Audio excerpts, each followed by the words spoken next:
Hello and welcome to the next Pink Floyd review. Today we're going to be doing a couple of singles and the very unorthodox album from 1969 called Ummagumma. Obviously we have Callum, who's always here to listen to these songs because he's new to this business. And we have Jeb, Hi. Sky and Tin from Eirich, which is very fitting given that this album's name is Ummagumma, which is Cambridge slang for sex. 1969, we are now in the latter half. This one, it's a very iconic photo, actually. A lot of Pink Floyd fans know this photo. This is them in later 1969, in their peak of trying to figure out who they are as a band after Sid left. All looking very young and handsome, I think. Spending a lot of time in the woods, thinking about Ummagumma. We start with a single called Hollywood. This is the same song we listened to that was the first single from the last session, except the one we listened to then was the Capitol recording one from, I think it was in America that they did.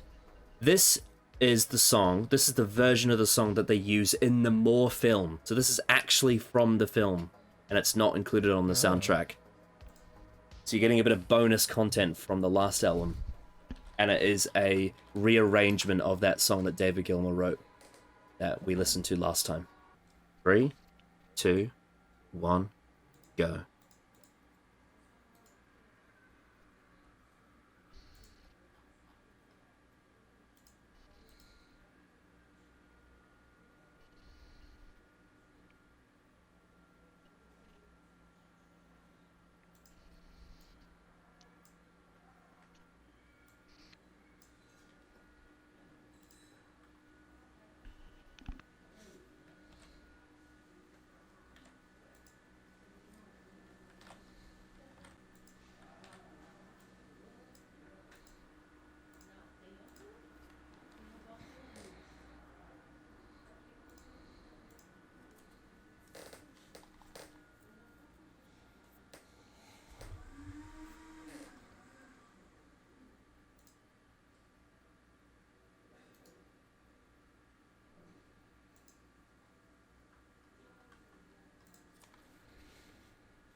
And unfortunately, that's all that exists of that tape.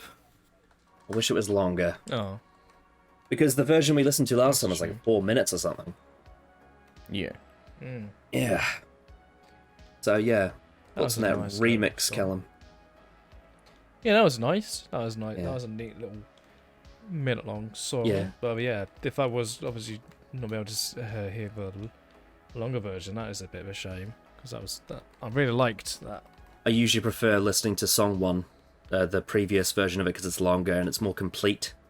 But you can definitely hear how they've rearranged it. They've added like a hissing noise to it. Psychedelic sounds are arranged differently as well. You know, it's boom, wow, wow, wow, wow, wow. I definitely think this sounds more like it makes sense that this was the film soundtrack version of this, because it sounds more like it's in line with the other soundtracks of the film that we heard, as opposed to what the original one did, which was a much more like a base of a song. The one major thing they carried over that was really good about the original version that they did in this too was the drumming. It's the same drumming arrangement, and it's untouched because it was already perfect as it was. Da-doom, da-doom, da-doom, da-doom, da-doom, da-doom. It just complements the softer sounds very well. It's weird because it fits on the album.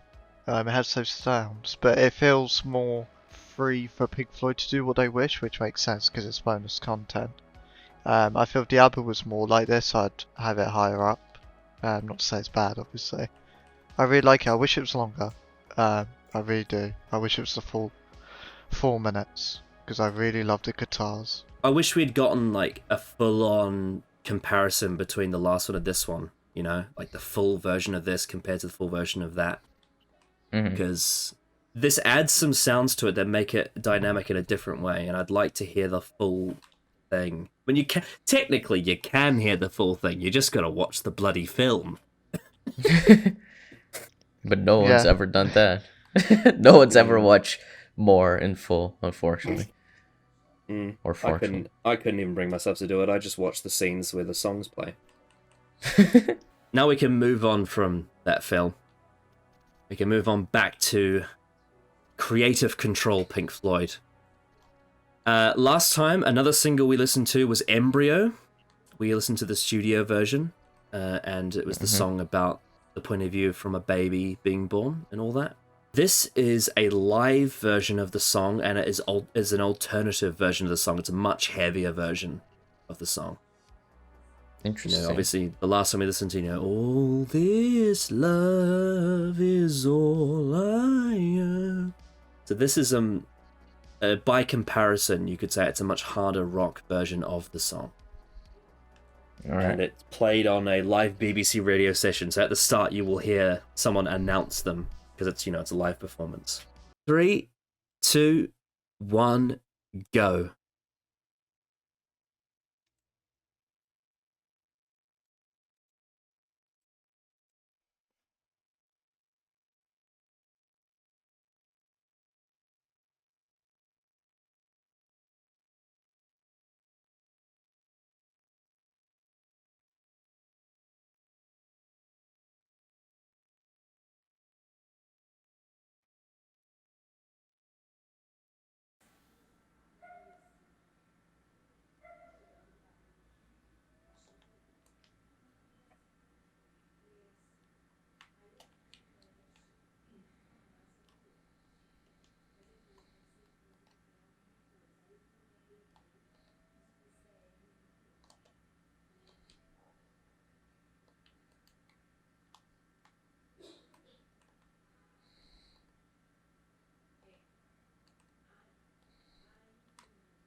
Big clap.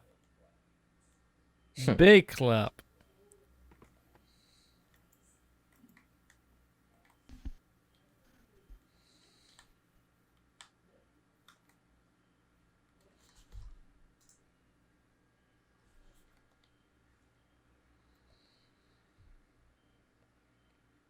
It's funny how he calls it optimistic music when it's not I really. would 100% disagree. Yeah. I think a lot of people. What the Guys, fuck? aren't you so inspired and by that? Okay. Wow. Okay, that is a weird sentence. Pink Floyd music is not optimistic. Imagine the fucking. It'd be so funny. He says this, and then Roger Waters comes up with fucking The Wall. Very optimistic. I agree. There's like one song off the Division Bell album that I would call optimistic, and even then it comes from him being in a dark place at first.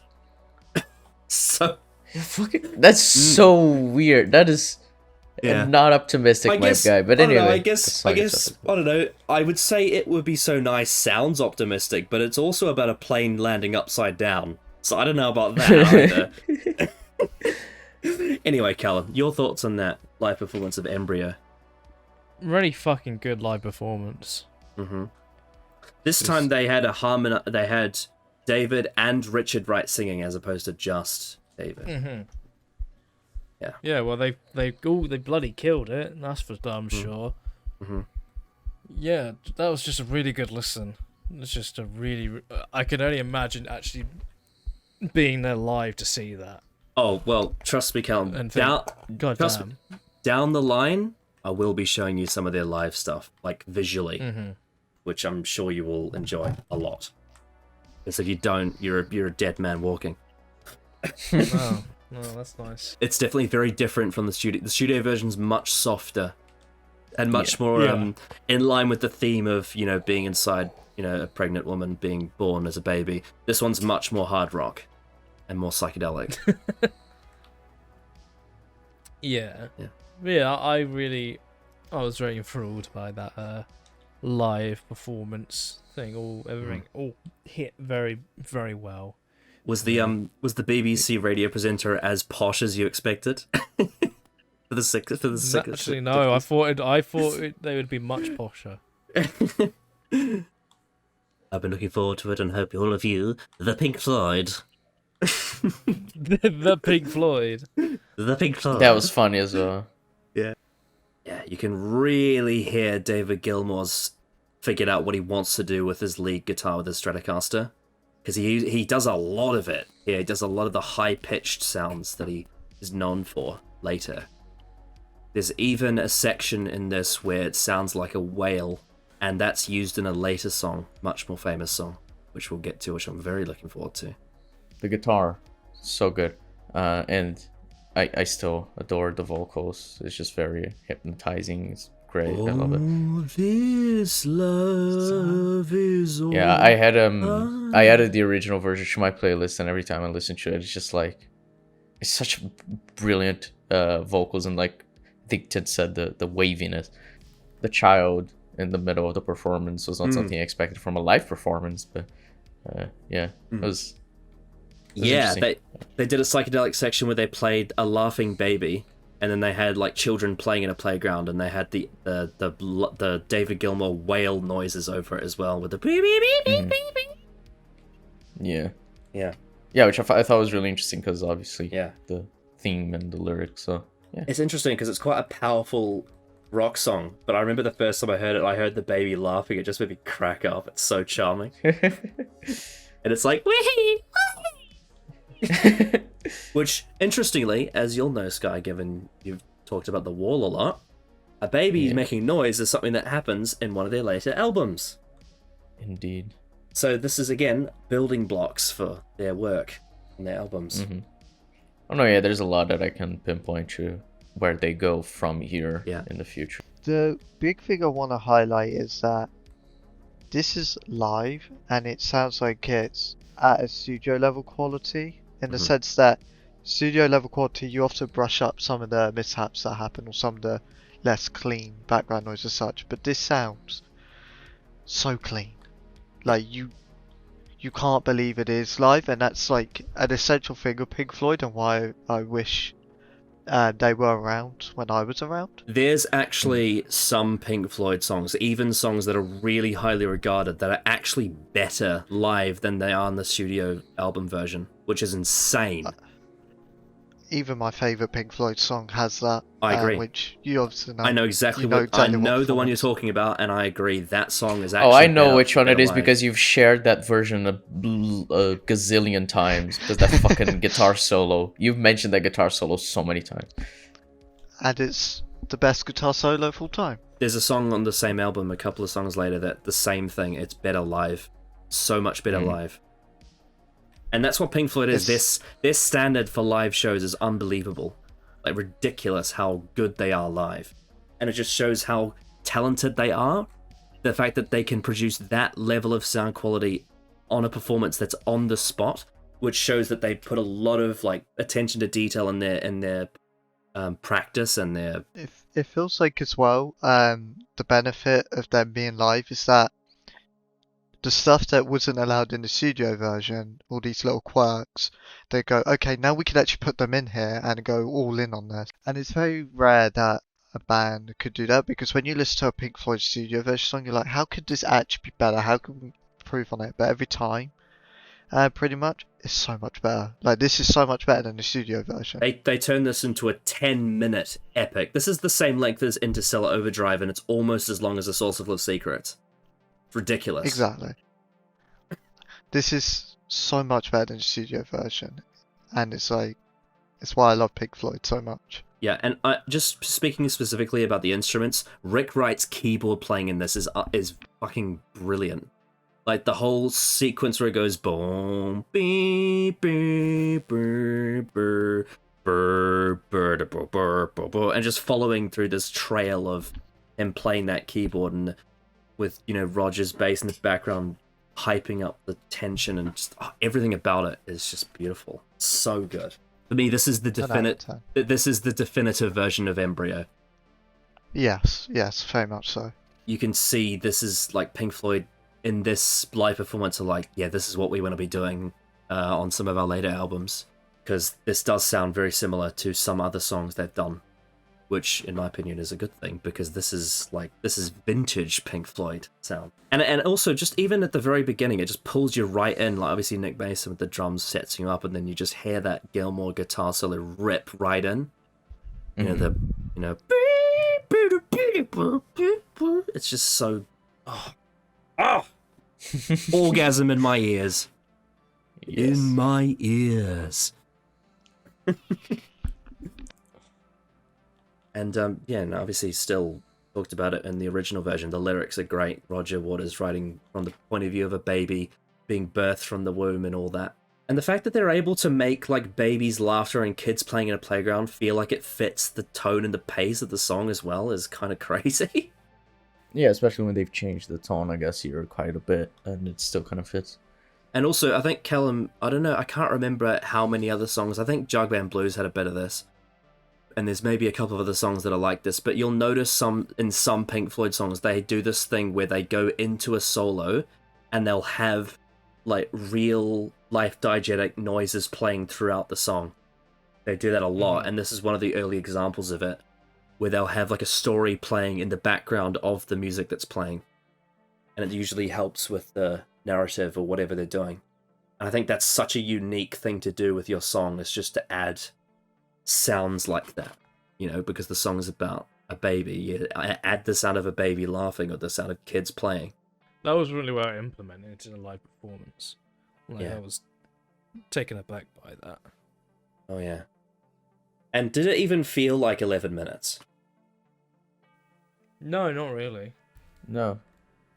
I mean, I noticed the time passing, but I actually thought it was like 6 or 7, and then you said it was like 11. I'm like, oh, that was longer than I thought. If you'd asked me the lengths of these songs before today, because I didn't check the times before today, I would have said, oh, the studio version is like 4.5 minutes and the live version is like 7 minutes. I know, because it's a bit longer. I forgot that it's 11 minutes long, and it's just because it's so well paced that you forget how long it is. It really doesn't feel like it. Yeah, there's a lot of talent that goes into making a long song that actually is listenable, because even though I like longer songs, it is hard to listen through a lot of them. I think Foo Fighters does that really well as well. It is the song, the song "Come Back." It's like 8 minutes or something. I really like that song. That's one of my favorite songs from theirs. Yeah. I will come back. Oh, so good. Yeah, that song's great. Yeah, it's really impressive making a song that long that doesn't like feel its runtime. I'm just really enjoying all these songs. They're like really well constructed, really well made. So much variety and so much talent put into it. Especially with that's the first live performance we've listened to, isn't it? Mm-hmm. So, yep. That and that was, like Jeb said, on the level of the studio versions they've done for their songs. So that's scarily really well done. We're gonna start side 1 of this album, which is live performances. The first 2 sides. We're going to start with a song that opened up the Piper at the Gates of Dawn album, which is Astronomy Domini, written by Syd Barrett. However, this version of it is performed by David Gilmour in his Pink Floyd. So that there will be a slight rearrangement of sorts, given that one of the key members that not only wrote the song but performed in it is different. And you'll also notice that it's 8.5 minutes, so it's much longer than the original, which was like close to 4 minutes.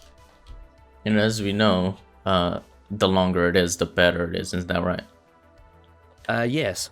With Pink Floyd, that seems to be the case for the most part. I mean, I guess the golden rule I would put is that it's the longer the unbroken sound is on their albums, because that could be multiple tracks piled together in some albums that connect as one piece, but the longer the piece is, usually the better it is. That seems to doesn't be the sound case. as catchy, but I agree. Yeah. But there's millions of catchy songs out there, but there's only one Pink Floyd. That's fair. And I think that's a great line to start the album on. So, Callum, are you ready for the live performance of Astronomy Domini? Yes. All right then. 3, 2, 1, go.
Bravo, Pink Floyd.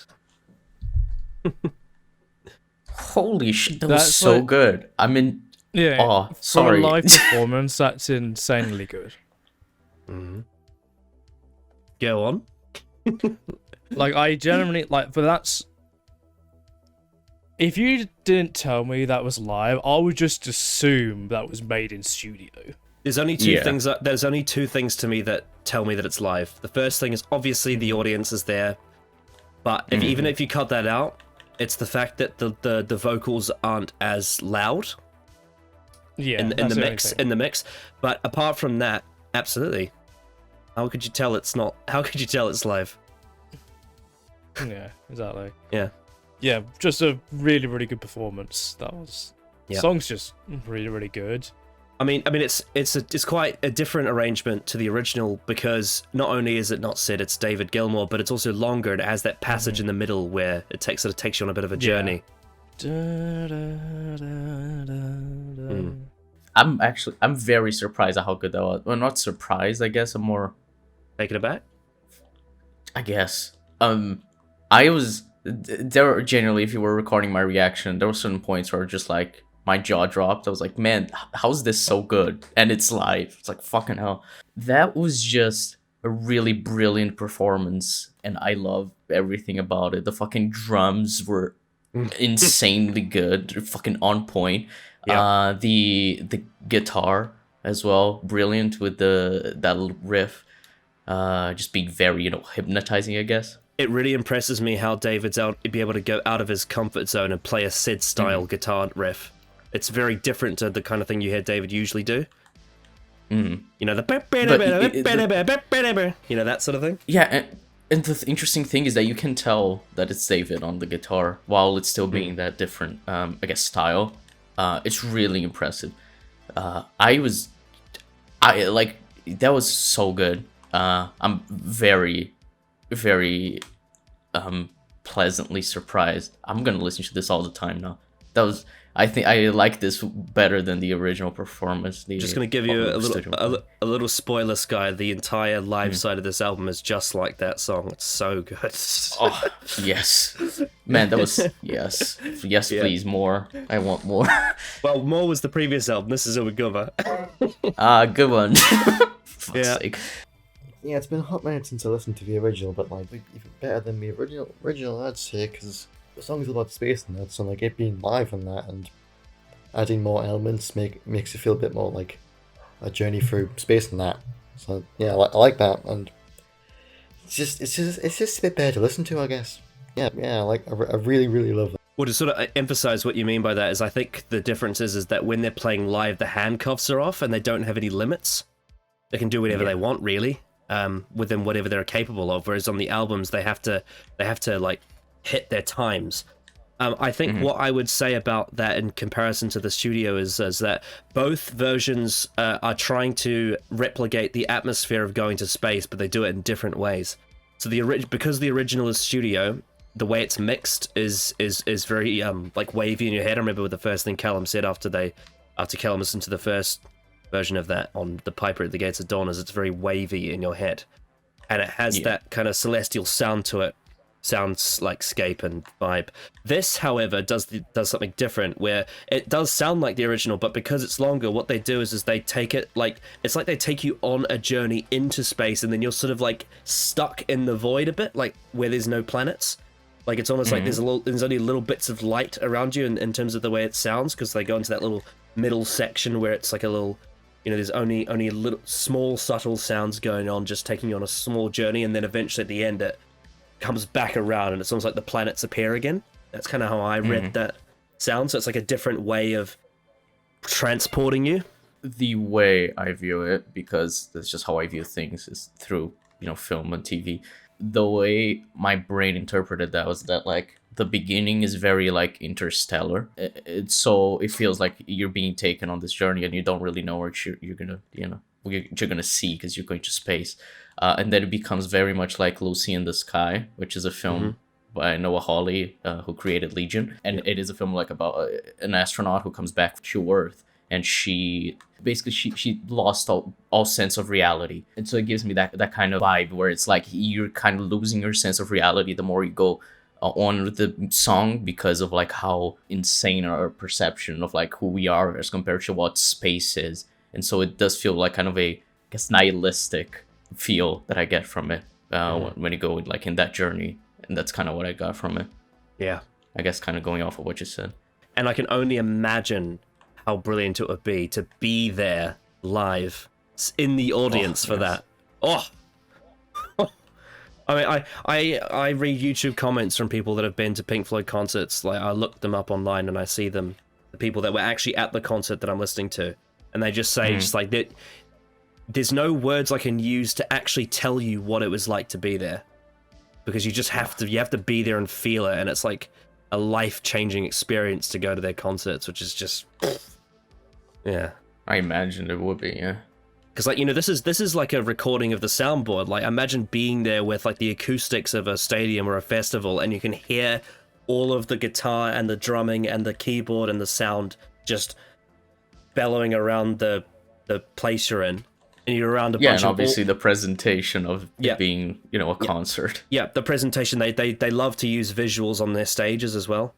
And, like, you got people around you who are all, like, you know, witnessing it together. It's just, like, I can only imagine how powerful that experience would be. It must be so... must be, like, an ethereal experience. Yeah, and actually, I think it was a smart move for them to do a double album here, because they knew that the studio side was going to be risky with the concept they're going for. So what they did was they decided to use recordings of their live performances and put that on there as well, because this is definitely something that they know people will want to hear. Yeah. And I'm really glad they did that, because these versions, especially like this, just talking now, this version of Astronomy Domini is like, it's really not only great, but it's also different from the studio version. It gives you a different take on the same song, which I love. I love when they do that. When in a live performance, you don't just try and like copy and paste what someone's already listened to. You try and add on to it and do something extra that you can only get when you pay to go and see them. You know? Oh yeah, that's one thing that I really love about the Royal Albert Hall album of from Arctic Monkeys, is that how different the music sounds from their original recordings, and it's just like I can feel that I'm getting a different experience from this than if I was just listening to the original. It's just like MTV Unplugged Nirvana. Yes. Oh, MTV Unplugged Nirvana is yeah. The iconic show with Kurt Cobain in that itchy sweater. Yeah. Yeah. And like a band that's usually like quite hard hitting grunge is doing soft tapping and acoustics. And that show has when Kurt Cobain sings "The Man Who Sold the World." That song is just brilliant. Anyway, getting carried away. I'm just really impressed by it. Like I said, it generally sounds like it'd come out of the studio, which is like, in terms of like when you listen to live performances, especially of modern stuff, it's just nowhere near as good as the actual song in terms of the actual quality. With this, it's downright impressive how good this all sounds and how well performed it is. It shows just how much they rehearse, because their technique is just impeccable.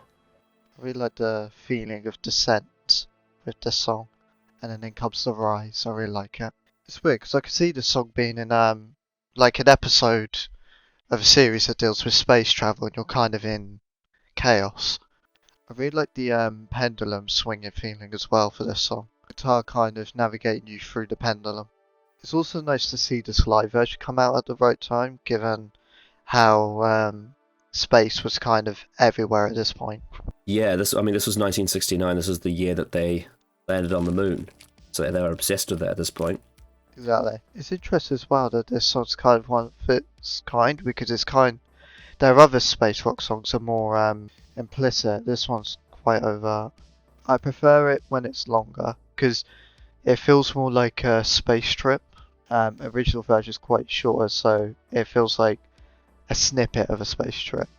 Well, the studio version focuses more on like the mixing and the that all of the sound effects creating the effect, whereas this one's more of a journey. And I think that works much better to be part of a journey if you go for space. Yeah, the guitar sounds a bit smoother because obviously Gilmour likes the harmonious. Barrett likes creating specific sounds. The next song is one of my favorite live performances in Pink Floyd history. Ooh, and I love the original. All right. Yeah, all right, yes, all right. yeah. So the original version of Careful That Axe Eugene was the B-side on Put Me at the Sky. I believe we may have done it in the last EDAR music on the More one, like just before it. Yeah, so this is the song with the big build up and then the big scream from Roger, and it was that one. So this is a live version of it, and it's almost 9 minutes. And if you don't like this one, Callum, I may have to murder you. Eugene. Fair. So no pressure. 3, 2, 1, go.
It's like my soul left my body and came back. That sounded it from that noise. Yeah. Oh man, that was so good. Very good. Oh, Build up is fucking real good. Use the drums were fucking excellent throughout the entire song. Really. Yes, that was something I was gonna really mention. The enjoyed drums were impeccable. Genuinely. the I mean, we mentioned this in the studio, but the pacing in this song is just fucking absurdly good. Yeah, for real. Yeah. Not a single stone left unturned. And that build up and that drop is just, oh my word. And then we get the amazing guitar solo. Yeah. The careful with that axe, Eugene. And then dong, and then Nick Mason goes absolutely 100% power on those drums, and it just breaks down into this Gilmour guitar solo where it just, oh my word! And throughout the whole thing, you got Rick Wright on that organ doing that Eastern soundscape. It's just fucking this band. I know. I think it's another one I might like the live version more than the studio version. Oh yeah, I do too. Yeah. I mean, Careful That Axe Eugene is it's so suited to live because it's just got so much energy to it. I feel very transcendental as well, I'll say. Soul of leave body sort of vibes, I guess. That's what I'll say. I mean, when you watch the reaction back, you'll see what the song did to me. And I've heard this live performance many times, but it's just when I leave it for a while and I come back to it, my muscle memory's gone, and then I get rejuiced by it, I guess you could say. Rejuiced. Yeah, I get what you mean. Yeah, because this is very special. Oh man, and the fucking bass line in that the beginning of the song until it fucking drops, it's just boom. Yeah, transcendental is a good word to describe it, because that bass line, it brings you in until we get the fucking scream, and until then you're just like being reeled in slowly and you basically not even realizing it.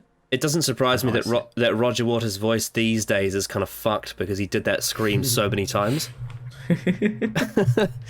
But for me, the obviously the whole song is incredible, but the point of ecstasy is obviously the build up, Careful That Axe Eugene, the bass guitar gets louder, the drums kick in, then Roger does the scream and it's a big drop, and then you get David Gilmour's guitar going, and then it like freaks out. And all the while you got Rick Wright on the organ going doodaloo doo, doodaloo doo. Yeah. It's unbelievable.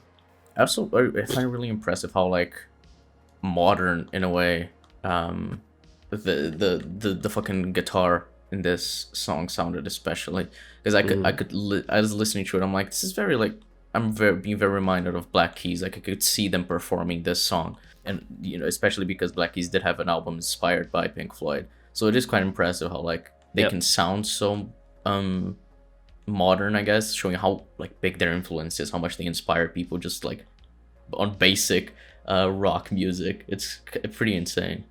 It's interesting because this isn't even David Gilmour's Black Stratocaster that he got in 1970. This is the one that he had before it was stolen, because he used to have one that it was like in 1970 they were touring somewhere and a lot of their gear got stolen and he had to buy a new guitar. And that's where he gets like the iconic Black Strat, which is what he plays on a lot of the more famous Pink Floyd songs. But this is his original Pink Floyd lead guitar, and it's got a slightly different sound to it, but it's definitely a lot more chaotic than his Black Strat, I'd say. Thing is that no matter what the technology is, you can still tell it's the same guitar player because he has so much character in his playing that is unique to him. Yeah, because like that kind of felt like some like grungy type of like guitar solo, but you can tell that it's got that Pink Floyd, the David Gilmour special twist to it, where it isn't just what you expect from a normal guitar solo. Like you said, it's very chaotic. Yeah, and also what I loved about the end of the song is they took their time to let it fade out, and then Nick Mason was on the cymbals, and he did like very much until the last note. He was hanging on and just slowly taking it down, and then you just get this tiny, tiny little ping at the end. And I know the audience started cheering, but that's the moment that Roger Waters would be chewing on the meat and then going ah. Yeah. I really love this live version because it's very prog rock merged with psychedelic. This song gets the balance right between all four members absolutely spot on. Pink Floyd and their juxtapositions. Yep. I just love how subtle that guitar is in the background. So much better than the studio version because it actually allows them to enact their full vision for the song. Right, side 2, we have a live performance of Set the Controls for the Heart of the Sun, which is from the Assault of the Secrets album. This was the song that sounded, I remember, Sky, you saying that this sounded very Legion on the studio version. That doesn't really narrow it down, but yeah. has the Eastern sound to it, and it's the one where Nick Mason uses like a different, he doesn't use a drumstick, he uses something else. It's like the big fat head one. And on the studio version, this was the only song that has all 5 members, but obviously Sid's not in this one, but that's okay. I'm sure David will pick up the slack just fine. Quote unquote. As they say. 3, 2, 1, go.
That that was that beautiful. was nice.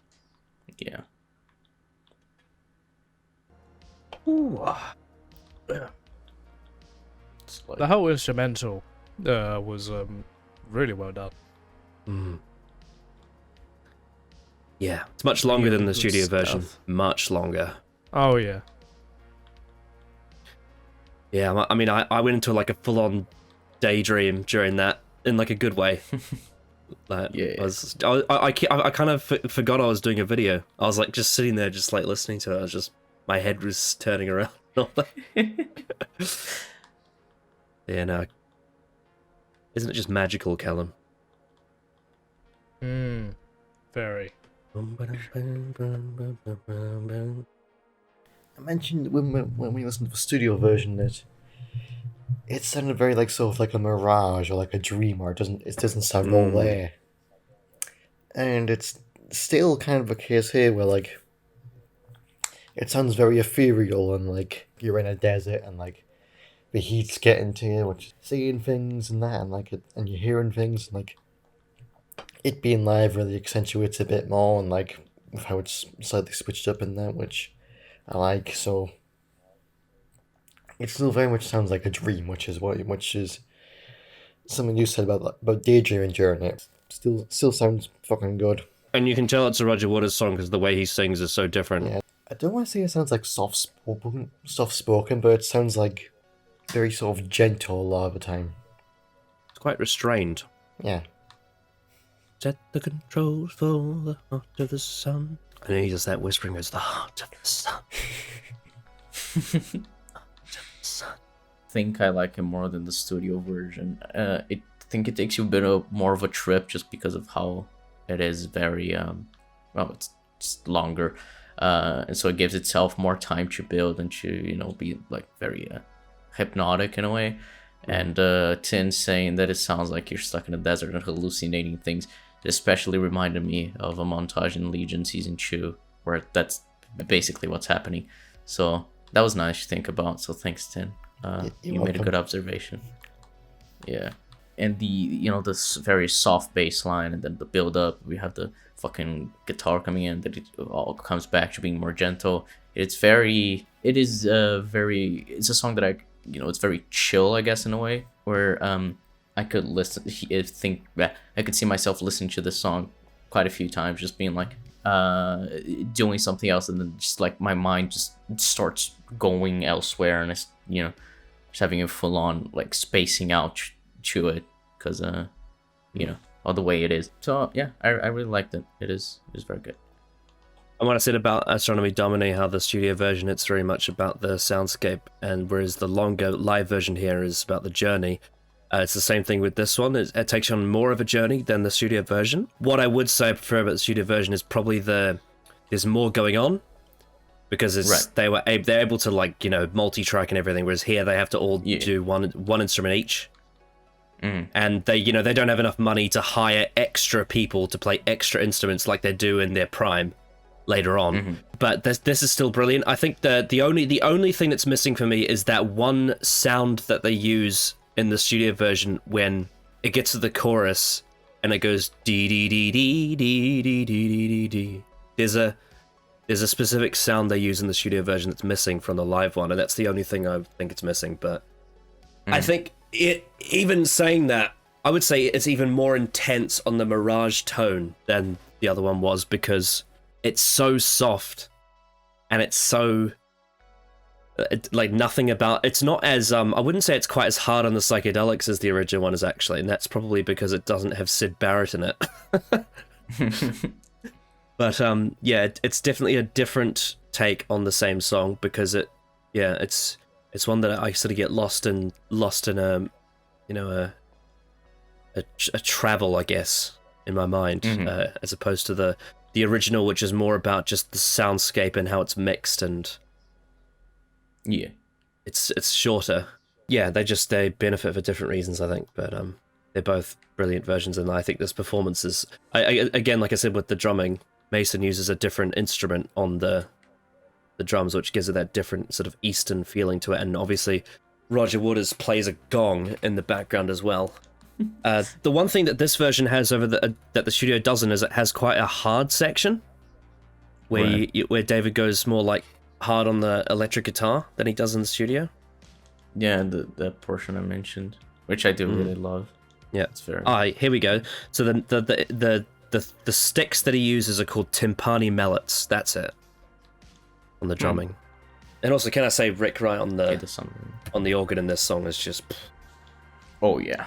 The song wouldn't be what it is if it wasn't for his organ playing, because that's so key to the atmosphere.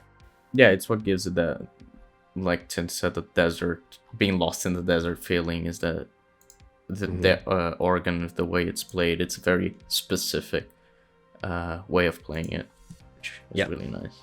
Yeah, this is definitely one of the key examples I can give of when I'm trying to explain to someone why Richard Wright is like the special flavor that makes Pink Floyd unique. It's songs like this that really show that off. Right, so we have a live performance of the absolutely gargantuan A Source of Lost Secrets, which is 12 minutes 50. So if you remember, Callum, this was the epic war song from the self-titled album, where there was no lyrics, but there was a chorus section at the end. This was the battle song, I guess you could say. Right, yeah. So this is a live performance of that song. Believe it or not. Must be such a weird experience to hear this song specifically live. Yeah. Well, you're gonna find out. Yeah. 3, 2, 1, go.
I think they deserve that round of applause. Yeah. Yeah. Jesus Christ. Oh boy.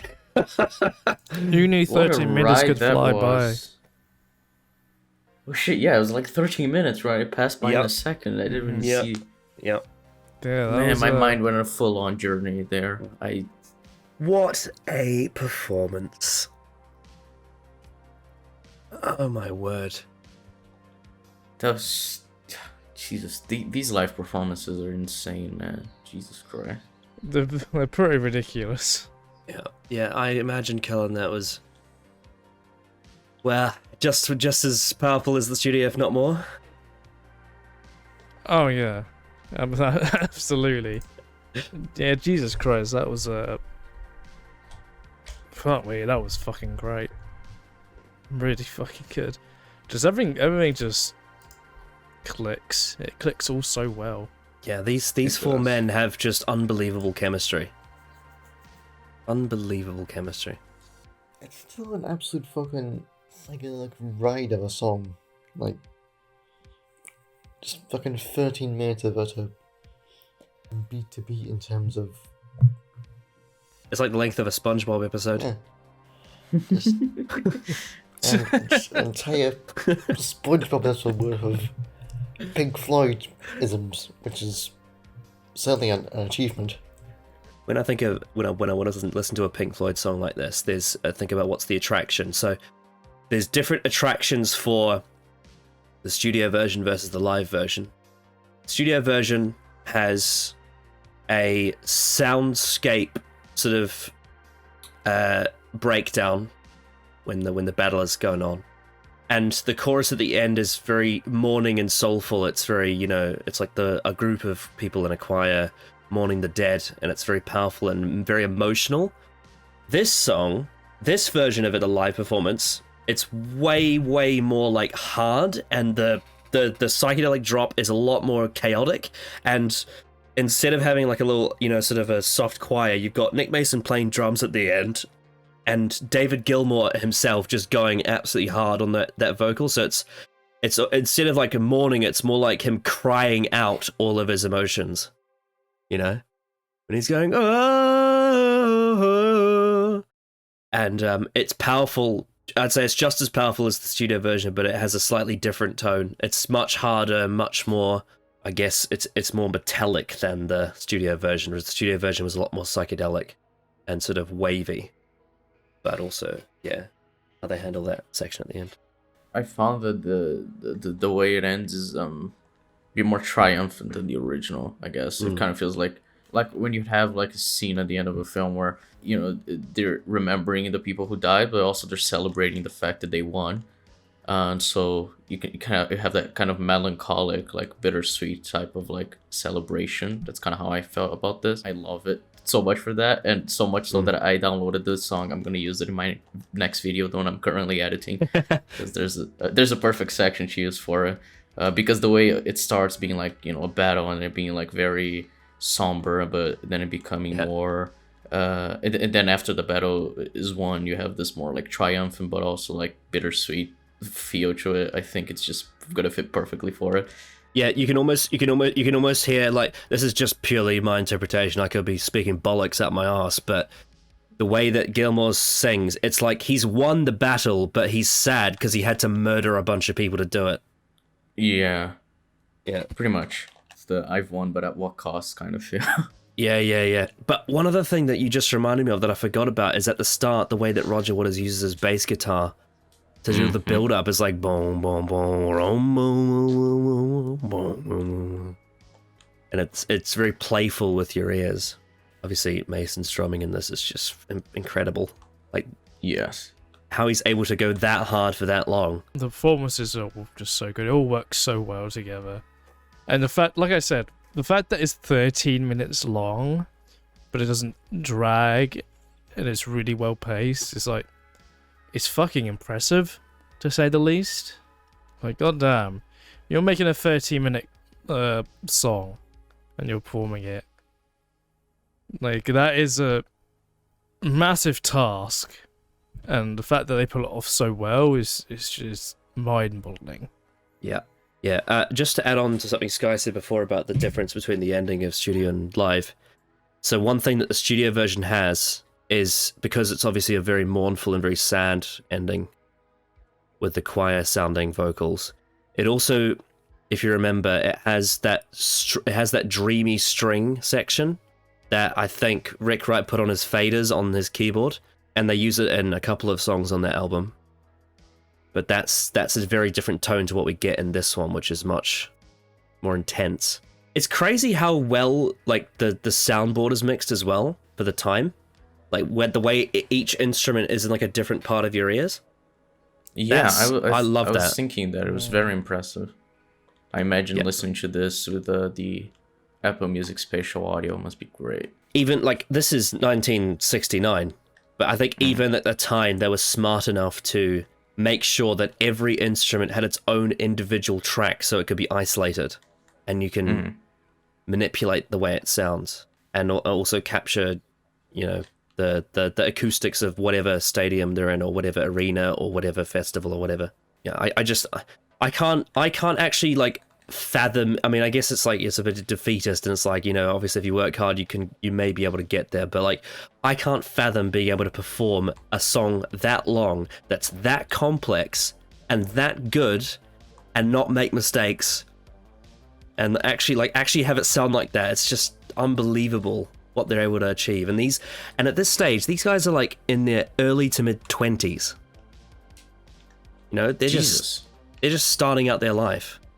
Yeah, that's true. Fucking hell. Like when they made The Piper at the Gates of Dawn, which was 67, they were like, you know, a couple of years removed from high school. It's fucking insane. How is a bunch of four guys who are like, I don't know, some of them are like 5 years removed from high school are able to make a song like this? Fucking pure talent, and I imagine a lot of passion behind it. Yeah, not only to be able to think of a song that like this and actually make it happen on a studio album with rehearsals and takes and all that, but to be able to perform it live in front of an audience and not let like the pressure get to you. Like these people have expectations based on all this stuff that you do when they hear your records. It's like, wow.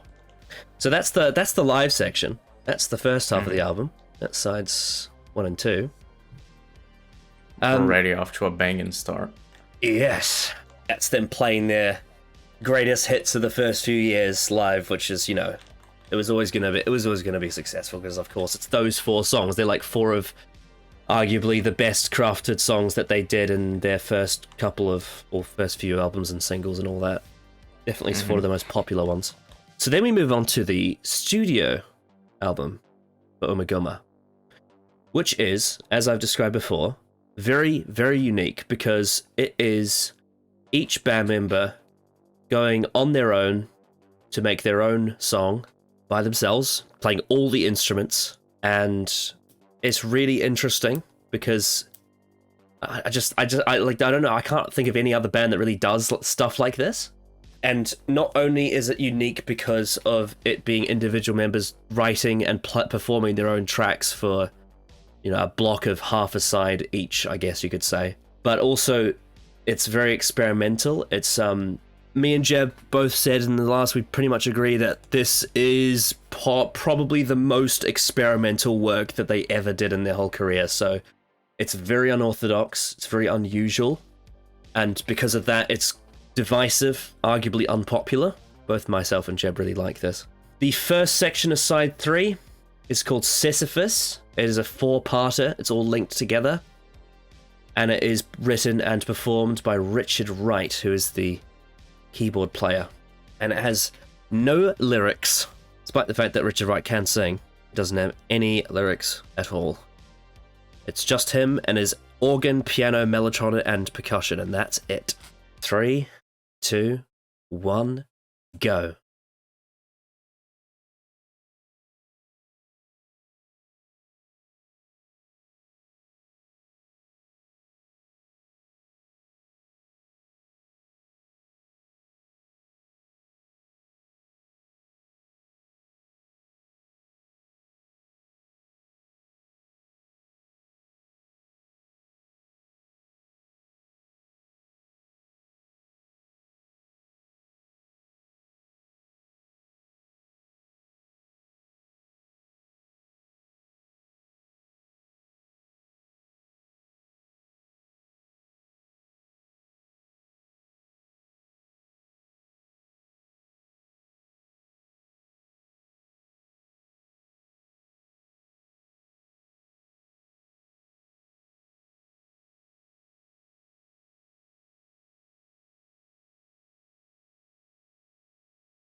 Ooh, that was a whole mix of things. Mm-hmm.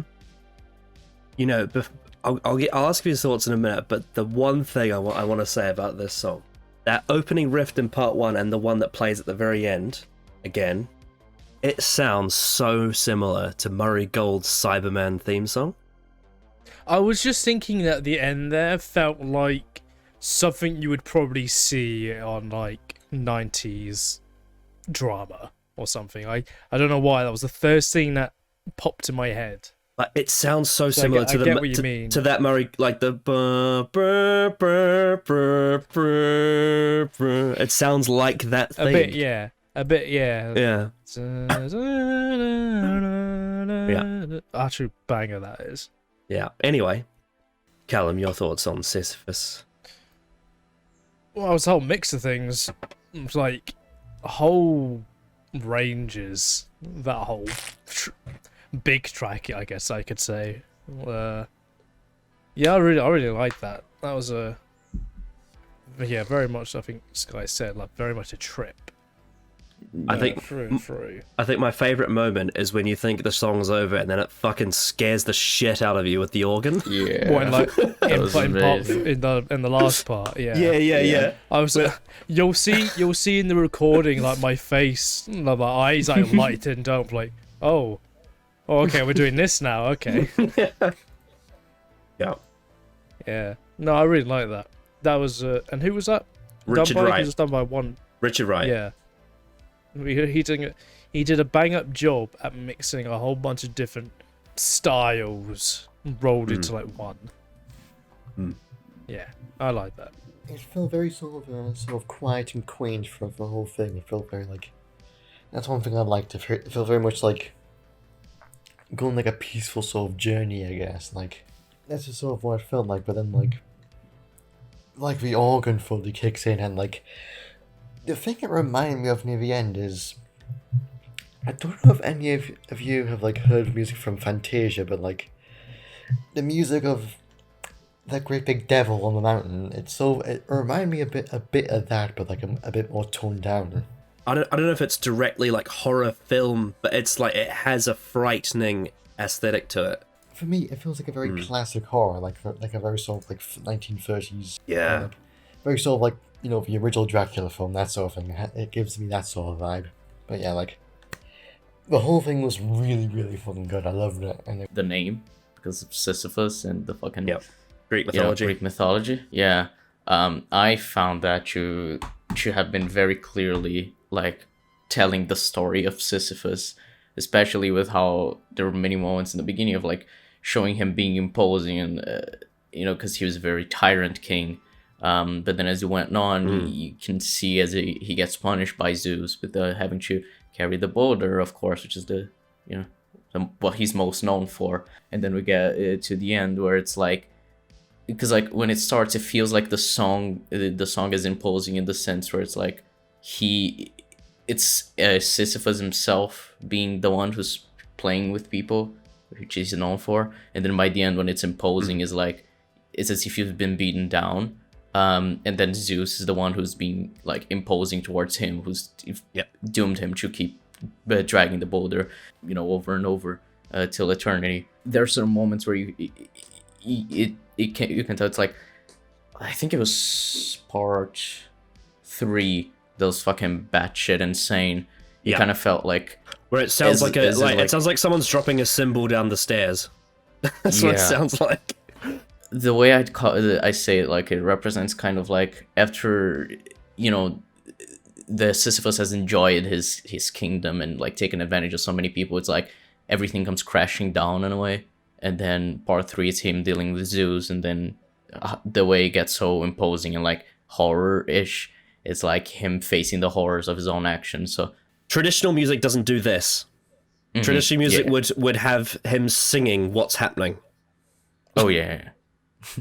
I would love to see an animated video that goes with this song, like maybe I don't know what style it would be, but like an animation showing a sort of, doesn't have to be explicit, but like an interpretation of the Sisyphus mythology to go along with this song and tell the story with the music.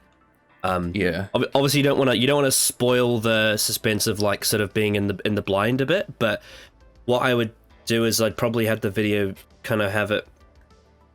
It would be like the sound would inform what you're seeing, rather than being you're just watching a video and it's like a soundtrack to like a short film or something. Yeah. I got what you mean.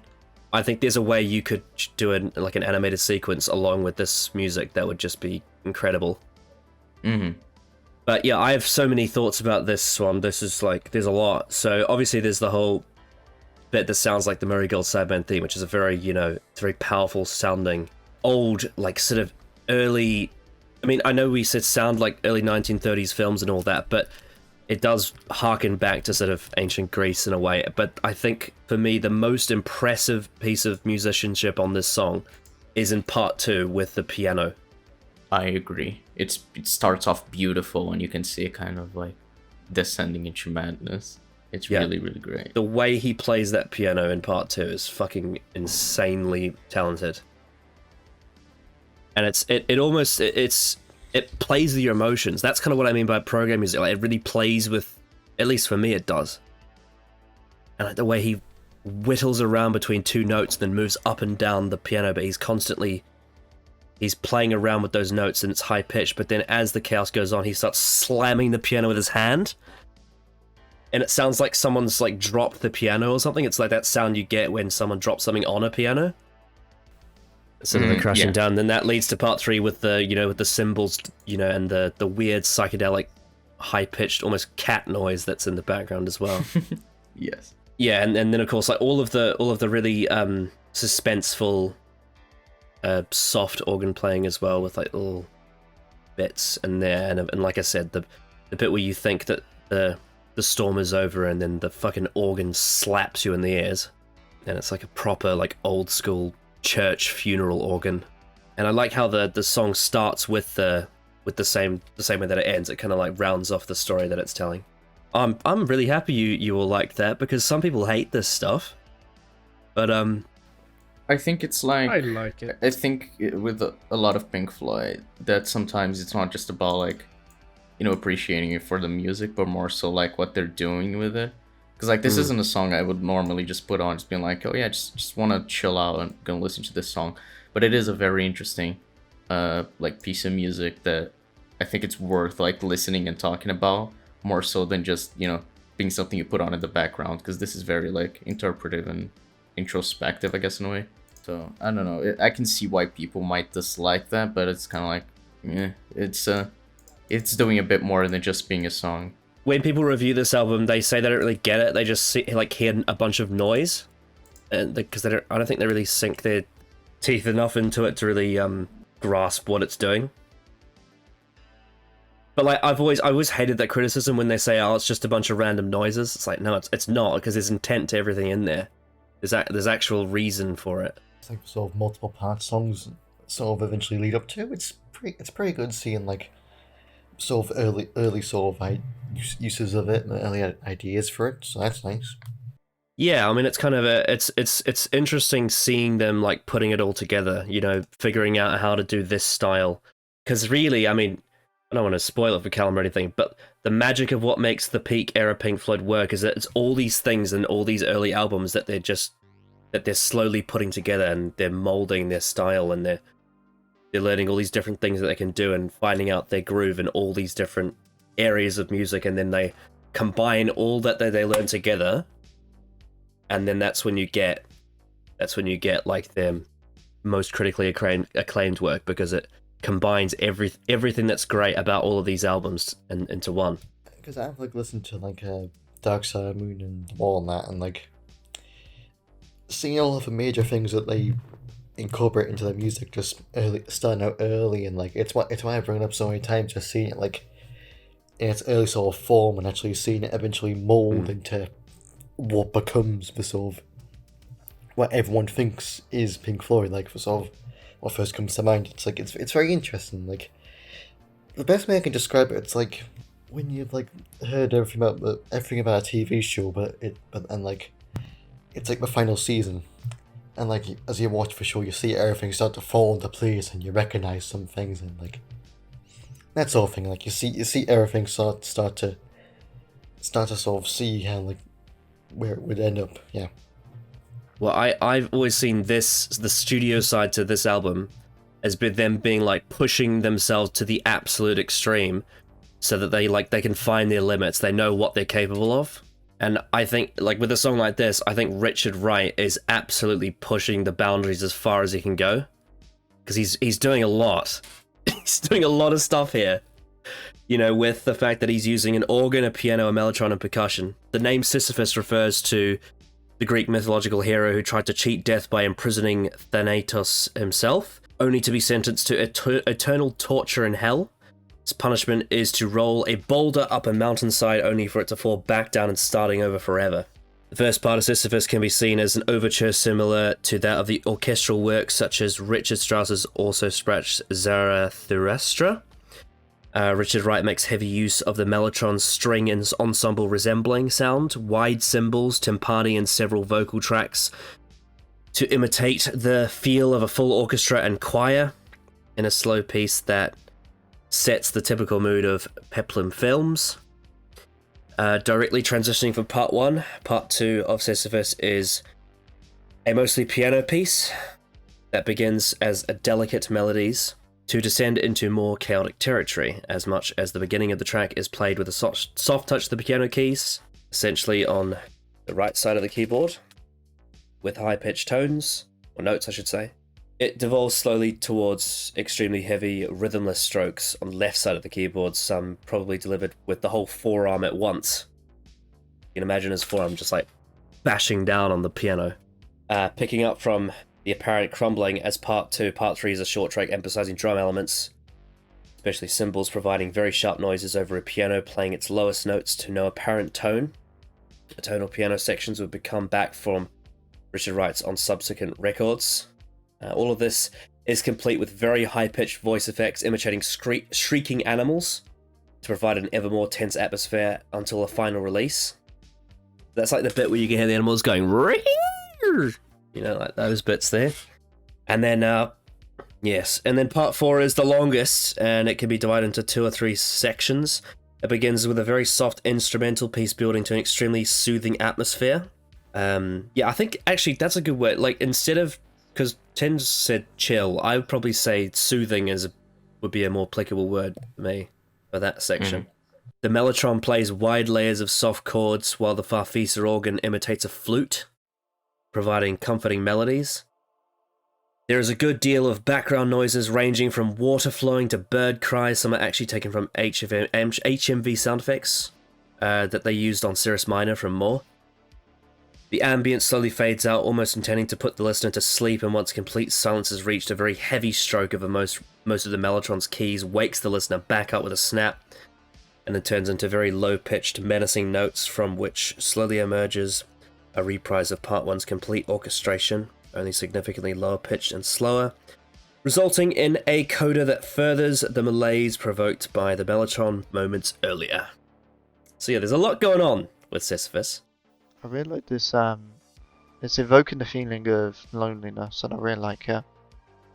And it almost, it's portraying it as if this is a tragedy, which I guess it is.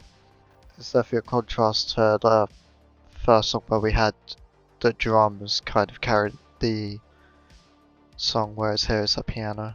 It just felt like they went, you know what, do your own thing.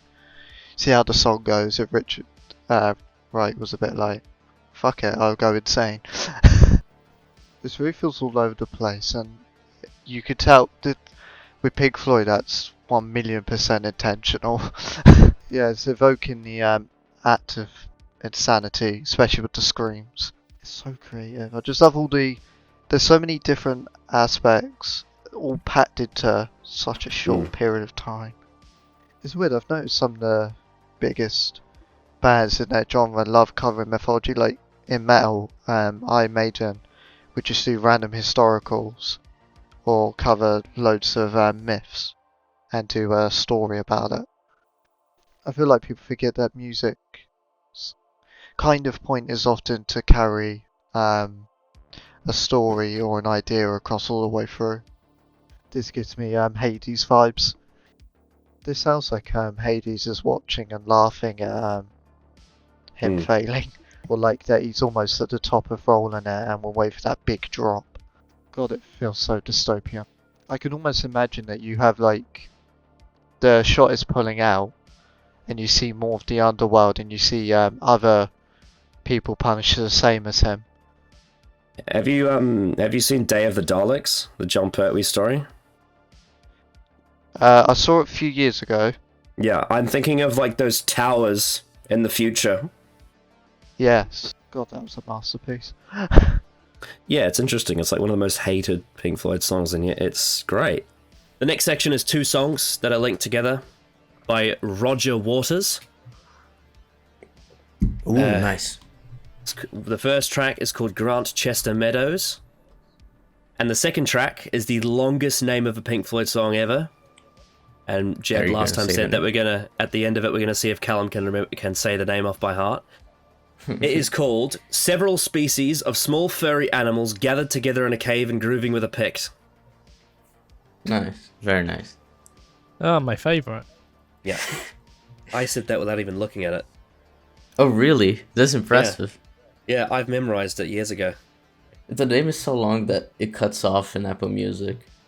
Now, here's the most interesting thing. Grant Chester Meadows has Roger Waters doing acoustic guitar, vocals, and a few sound effects. And then several species of small furry animals gathered together in a cave and grooving with a pick. Every single sound in that song is made by Roger without instruments. That's very interesting. So everything in that song is made from either his mouth or from his hands, and he uses the recording equipment to distort some of it, but he doesn't use any instruments in the second song. That's awesome. Yeah. So yeah, Roger Waters, the primary songwriter and bass player, has no bass guitar in this, which is really interesting. So yeah, are we ready to listen to Grant Chester Meadows and several species of small furry animals gathered together in a cave and grooving with a pick? Yeah. Yes. Yeah. Also, just a bit of trivia before we get into it. A Pict is I think it's an extinct Scottish tribe. It's like from the north of Scotland. Like back in the ancient times, they existed, but I don't think they no longer exist. I think they've died out. I'll go looking for them later this year. Rip. Yes. Yeah, they were indigenous people of what Scotland merged with the Scots. So like, they were the indigenous Scottish before the Brits colonized Scotland. Yeah.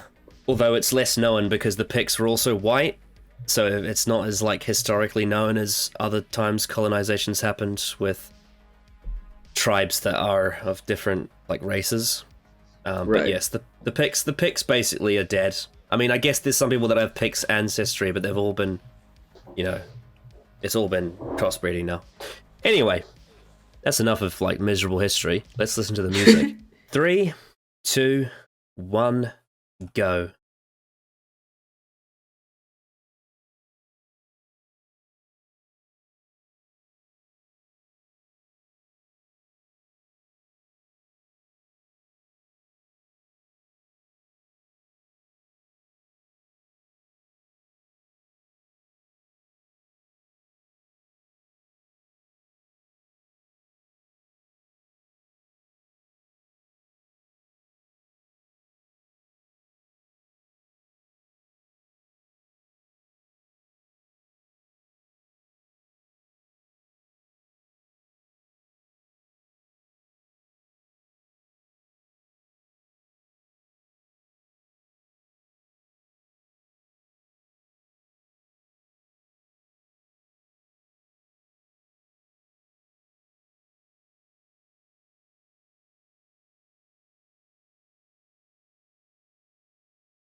That's fucking insane.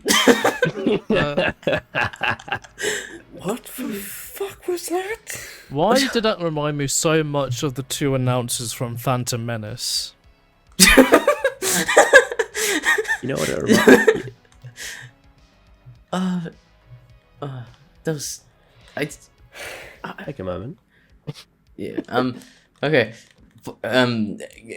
Grantchester Meadows. Grantchester Meadows. Yeah, let's great. start with that one. Very. Start with yeah. that one. Yeah. Yeah, That was so- very chill. Very soothing acoustic guitar with the very, I guess, warming and welcoming vocals. That was nice. And then a fly entered the room and he squatted the fly. Fucking killed it. Fucking murdered the fly, yeah. That was amazing. But anyway, fuck's sake. All right. We'll get on to several species after. But Callum, your thoughts on Grantchester Meadows? I like that one. I like that one a lot. That one is definitely one of the more calmer Pink Floyd songs I've heard. It's just nice and soothing. Really nice guitar, lovely vocals. Nice birds chirping in the background. It was really suited today because it's a very sunny day. There's one part of the song, because you know how in Embryo it had like a baby laughing and all that. Sometimes in songs they'll have a bit where they have sound effects. In this one, it had a swan taking off from the water. Oh yeah. Yeah, I remember that. You can hear its wings flapping on the water and making splashing sounds. Yeah. It's just it does give the feeling of being in a meadow. So it accomplished what it was setting out for, I imagine. It's just a very simple, very effective, chill song. I like it. I really like that one. The acoustic guitar combined with Roger Waters' very soothing sort of, as Sky said, welcoming voice. It provided a very sort of nice, peaceful atmosphere. Like, and combined with like the nature sound, it sounded like a sort of gentle stroll through the woods, is what I'd put it. And I then, see. Maybe through a meadow, isn't that right? yeah. Oh, Yeah, I really like that one. I like the chill atmosphere. Yeah. Icy wind of night, be gone. This is not your domain. Yeah, Roger's voice in that song is incredible. Something that I wonder about is the lyrics, because I wasn't paying like that much attention to them, because usually I pay more attention to the instrumental when we do these recordings. It's very descriptive. The hook is here, the larkin and the hearken to the barking of the dog fox. Gone to ground. See the splashing of the kingfisher flashing to the water. So it is what I was thinking. Yeah. Green is sliding. It's very British, isn't it? Yeah. Laughing as it passes through the endless summer, making for the sea. It's just a very nice song until the fly comes in, because then he fucking murders the fly. not only did the fly fucking get in my ear and fucking annoy me, thanks to Roger Waters, but I also hear him squatting the fucking microphone because of the fly, so that's amazing. Yeah. Grantchester Meadows is a scenic countryside location in the small town of Grantchester, close to Cambridge. So obviously Ummagumma is Cambridge slang for sex, so this is like near where they grew up, This is like Roger reminiscing about a meadows that is near where he lives, and I've got a picture of it that I'll put in the chat so you can see it. It's absolutely gorgeous. Lovely place to hang out as a young man, I imagine. Oh, that is lovely. Ooh, that does look nice, yeah. Very vibrant. That is lovely. Yeah, Roger Waters, Sid Barrett, and David Gilmour all grew up in the Cambridge area. So yeah, it's very familiar to him, that. And yeah, so I think it's impressive how well Roger does with the acoustic guitar and his vocals by himself. Because I think the thing with this album is that despite the fact that these are individuals, they make it sound like the whole band is doing it. And that's the most impressive thing to me. I would agree.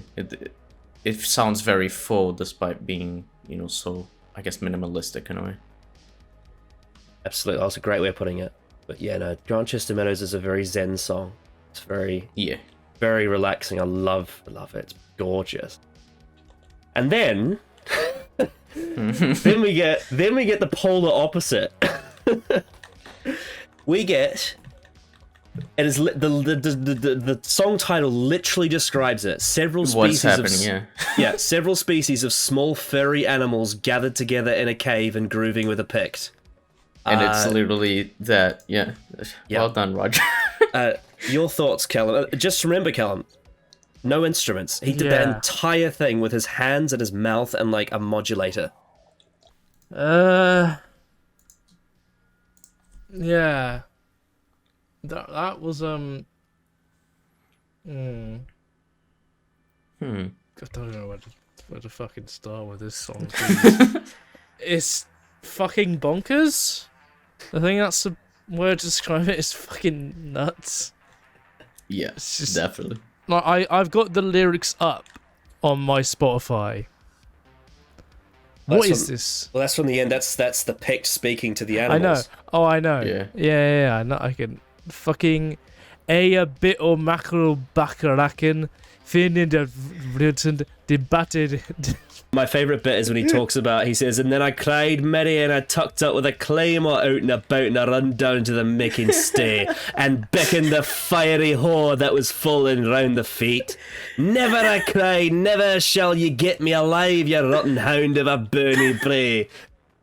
It's so great. It's so funny, dude. Talking about some ginger picked lady that he's had some bad blood with. It's amazing.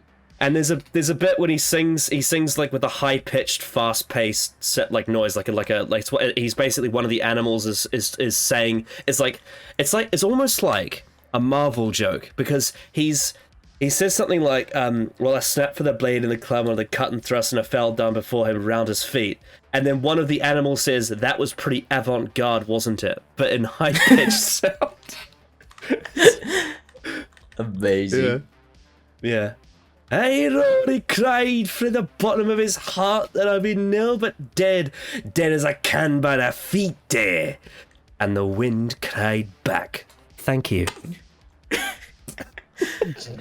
What a Chaz. Oh, it's great. Imagine coming up with the idea of that song. Yes. It's insane. It's actually insane.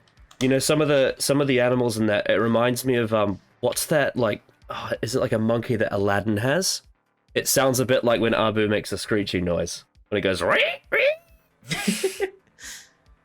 yeah. I also love how he doesn't specify what animal, just small furry animals, because, Yeah.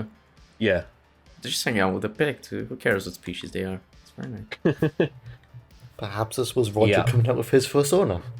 It's just several. I mean, it's supposed to be a lot of rodents and birds. I like the bit where he goes, "Kakam, brah, kakam." Man. Yeah. Guy's fucking insane, isn't he? Jesus. Yeah. I mean, given the kind of ASMR nature of the song, I imagine, Callum, it frightened you a bit. I wasn't frightened more than concerned.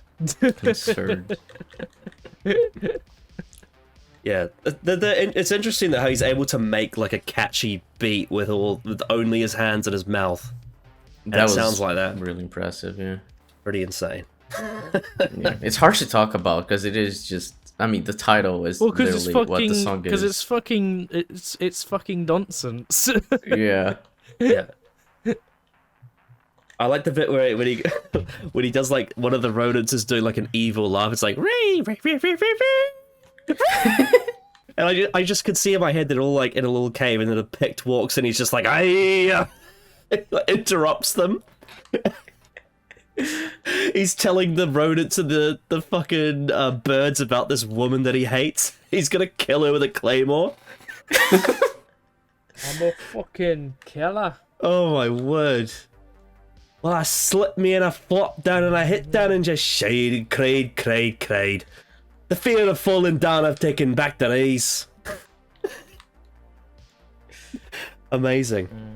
Oh man, if all pigs are like this, I would very much to hang out with some pigs, man. Not the last time Roger Waters uses a Scottish accent in his music. For Oh, damn no. sure. I cannot wait. Yeah. I can't wait. Yeah, you don't get the Wall album without this song. Let's just say that. Yeah. Yeah. I'm just so creative. So just like no one else could do a song like this. It's so just batshit. And it's like classic Roger Waters, and it's like, if anyone in the band who I think would have made this, I don't. My first pick would obviously be Roger. Absolutely. I just love Waters. I know, he's a genius. Absolute mad lad. Imagine if he like actually became a politician, and when he does his speech after winning the election, he just sings this. Oh, that'd be perfect. I can imagine this song in a Rayman game. I can imagine him singing it, and then he's like, "That's what all you are, you bunch of animals. That's what you sound like when you jabber on." But yeah, this would be perfect in a Rayman game. Like, absolute perfect. This should be on SingStar. Imagine trying to It sing should be like it. a bonus level that you have to unlock with like secrets. Just imagine like a bonus track that you have to unlock, like it's like an Easter egg in the game, and you have to try and sing this song. Not only the animal noises, but also the picked at the end. Although I don't think it would pass the age rating. People ask how experimental can Pink Floyd get, and then you just show them this song, and they're like, oh. My friend drove through like a valley between two mountains in New Zealand, and at them at like dusk, and listened to this for the first time, and it was like dark, and there was no other cars on the road. That would scare the shit out of me. Yeah. God, I love that song. It's my favourite on the album. Of course, it's your favorite. I just like insanity. That's all I want. I want to be able to settle. What do you think it would have been like if Syd Barrett had done a song on this album? Thing is, the song that I feel he'd be most good for so far is the one we just listened to, or Grantchester Meadows, because you can really make sharp sounds out of either songs. Especially. But let's just say that, because obviously these pieces are like one solo. Let's just say he gets to do his own thing as well. Like, imagine what it would be like. I think it really fit the tone as well. I mean, imagine it would be. There's a bonus track on one of his solo albums called Ramadan. That's like a 13-minute insane instrumental. It might be a bit like that. Yeah. I'm not sure what you'd do it about. But probably about the mind and consciousness. Yeah. I mean, I can imagine his lyrics would be something like, I walk to the park with my baby lemonade, swaying hips like a cat, she's a scarlet woman. Current bun for candy roll is all but made. We lay on a flannel and we do the Ummagumma. I can imagine singing something like that. You know what I mean? Yeah. It feels very much with the tone. Maybe he could do the title track and it's actually about Ummagumma.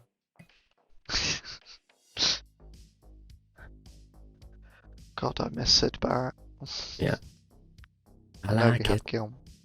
Waters is a genius, and he is so underappreciated by the music world, and it's annoying. Stop underappreciating him. Right, we begin side 4 with David Gilmour's section of the album. It is a 3-part song titled The Narrow Way, and like the other parts, we will be listening to all 3 parts as one piece, so it'll play continuously through it. 3, 2, 1, go.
Alright then, Callum.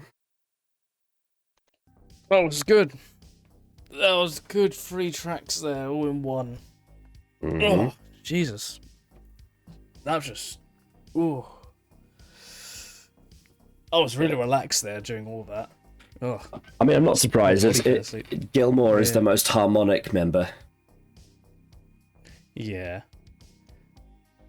Yeah, it's yeah, I really enjoyed that. Really enjoyed the I love the use of the guitar throughout the whole thing.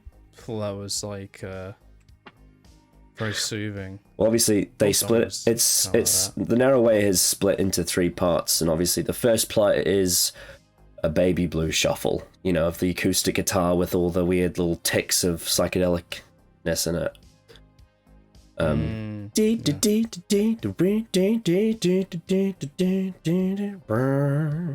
it moves on to part 2, which is the more it starts off with a quite commanding, darker guitar, the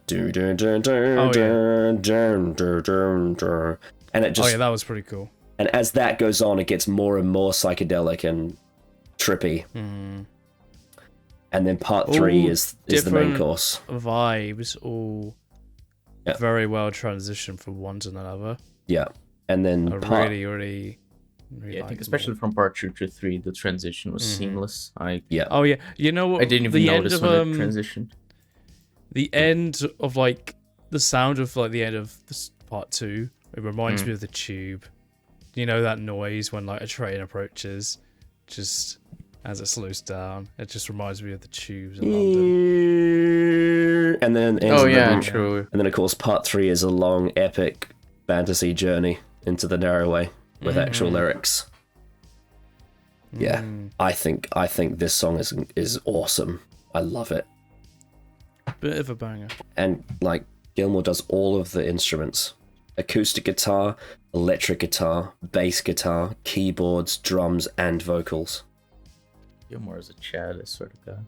I think it might be my favorite so far, honestly. Very much rock and roll as compared especially to the other songs, I think. You know, because part 2 especially is like felt like hard rock, and part 3 was more, I guess, classic rock as a transition into something that was harder. Just because of that, I really loved it. It's just very good listen. But more of what I found interesting is because from the lyrics of part 3, what I imagine that, you know, is meant by the Narrow Way, it kind of seems like it's someone who's like at the end of their life. I think especially, you know, following the path that leads towards the darkness. It's the chorus of "You want to stay here for a bit to rest your aching limbs." How it kind of seems like the entire song was basically someone coming to terms with their own death. Is kind of the idea that I got. With something like, "For you the night is beckoning, and now you can't delay. You hear the nightbirds calling you, but you can't catch the words they say."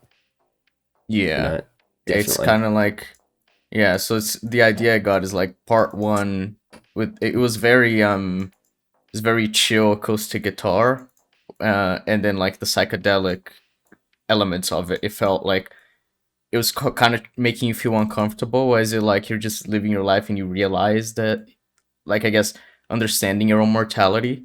And then the second one is like the depression and how hard it hits you once you kind of grasp that, yeah, like this person is dying, it's the end of their life.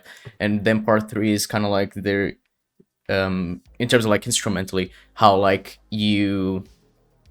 that still hits you emotionally, but you've come to terms with it more, that you can actually like accept your own death. You still, even though it does still like sadden you. Verse 3 pretty much confirms the interpretation you're giving, I think, where it says, "Throw your thoughts back many years to the time when love was life with every morning." That was also something that I thought was interesting, because I think we've mentioned before, but Pink Floyd uses nostalgia a lot. And I think this way of using nostalgia as like as the end of your life is something that's kind of very sad, but very poetic in a sense as well. I don't know. It's interesting. Rick Wright uses that in Remember a Day on the second album. Definitely. And yeah, they definitely like to use songs that encapsulate your life and the time you spend in your life. and nostalgia. That becomes a big part of their concept albums later as well. So you're bang on the money there. Part 1 especially was very a Dark Side of the Moon. I could definitely tell like the influence it had on that album, and I thought that was neat. But yeah, that's all I have to say. And that is interesting because it is acoustic.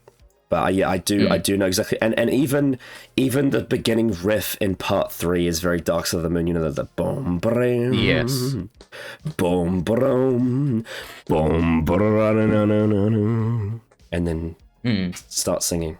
Yeah, I mean, I've said before, it's like they're building their blocks together. You know, they're forming all of these pieces they have in these albums. Yeah, it seems like they are getting to understand each other as like creative people who can like all contribute to making an album. Where it gets to a point where like it crescendos into something that is actually really beautiful, as we'll see later on. Yeah, well, I mean, when we get to some of the stuff they do in the 70s, you'll see that the culmination of all this work come together. That's kind of what the whole arc of these albums is, really, when you listen to them.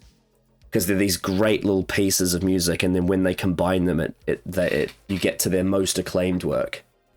I guess, like, with the context of the other two parts now, it feels somewhat like a calm before a storm, I guess. Like, part 2 obviously delves into, like, the word that came from my mind was just sort of, like, rocky when it came through. Not, like, the musical sense, but just sort of, like, you're on a rocky road. Like, Bit of a downward spiral. Yeah, like a downward spiral, because the thing that's sort of, like... Because it's kind of obviously used for the whole message of it being, like, dying, but here, like... Another one that sort of came to mind, like, for me, was, like, you sort of, like, a bit of, like, a descent into madness of sorts, or, like... I guess even with the lyrics in part 3, you could actually have that interpretation that, like, the darkness is more, like, inside the character's own mind instead of, being death, as I said. So that's a good point. Because part 1 feels like, I don't know, just, like, when, like, things somewhat make a lick of sense, and then, like, suddenly you start spiraling out, and then, like, things just... It's hard to explain how it feels. That's the fucking thing with Pink Floyd. It's hard to explain how it makes you fucking feel. Well, the interesting thing is that it does... Pink Floyd is a lot like in making you feel something even if you don't understand it. So I do get what you mean. Simple hero's journey, where you have a character in familiar territory, and then something happens towards them into this adventure, but the sense is like it's not an adventure, it's more so inside their own mind. They start losing it, and then obviously part 2 being the second act of that, being more trying to face all the trials and tribulations, and then at the end you find your resolve. And the way you describe it, it kind of makes me feel just not like how Legion is, but also in the sense of like Syd Barrett as a member of the band, with how he had this descent into madness, quote unquote, in regards to just his own mind, and because he did have a mental illness, and that obviously impacted him. But the song of him leaving, you can tell that he's very upset, which is kind of what I meant about like the third part feeling like as if you've accepted something, but like it still really depresses you. And that's kind of the way I feel. It's the same thing as with Syd Barrett when he leaves, because he was very very clearly didn't like having to leave the band, but he had accepted that he was no longer part of the band. You can also interpret from verse 3 that Gilmour has hope for him when he says things like, perhaps a day will come when the lights will be as clear as on that morning. Yeah, it's not like the end of everything, I guess. In that sense, there's still hope. So you can definitely interpret it your way, and I think it's a very valid interpretation. So your interpretation of like it being like a hero's journey, but instead of it being like an adventure, a bit more like just losing their mind over it. Like that's exactly what I was thinking with like the 3 songs, 3 act structure, and how each one just sort of. And the first one is like it makes a bit of sense, and the next thing just kicks into gear, but like it isn't so much all over the place. It's more or less just somewhat the same, but with a hint of chaoticness. Is what I call it. I mean, one thing is about this band and the way they write lyrics and whatnot is that a lot of it is very about life, and one of the reasons why they are so inspired to write about life is not only because, well, obviously later on they have lived a lot of it, but especially in these early phases and in their mid phase as well, is that Syd Barrett lived what felt like to him an entire lifetime in about 2 years, in his early 20s, because of how much LSD he had, how famous he got with the band, the songs he wrote, the things he discovered in music. It's like he lived an entire lifetime in 2 years, and his soul died in 1968, and it never came back. And that's why they have so much inspiration for their storytelling and their songs, because they witnessed their band member basically reach the absolute limit that a human mind can get with drugs and schizophrenia. And they have so much to derive from that because of his experiences. And that's why you get songs like this. Even if David Gilmour didn't intend it to be about Syd, it's his understanding of what life is like. A lot of that and the other band members come from their experience of having Syd there and what happened to him. Right. Yeah. Yeah, that's interesting. Yeah, that's a pretty valid view on it. Yeah. And that's why and we'll get back to it. We'll get back to one of the other points I made when we get to some of their later albums, because once they've actually lived a lot of their life, they then have even more to say, because now they've lived their own lives as well, and they've basically kind of quote unquote caught up, if you know what I mean. Yeah. They have their own understanding of life as opposed to understanding life through like this lens of Syd Barrett. Yeah. Especially in the Division Bell, when they're about, almost turning 50 years old and they have children and all that. And they have more to say than they did in their 20s about their own lives.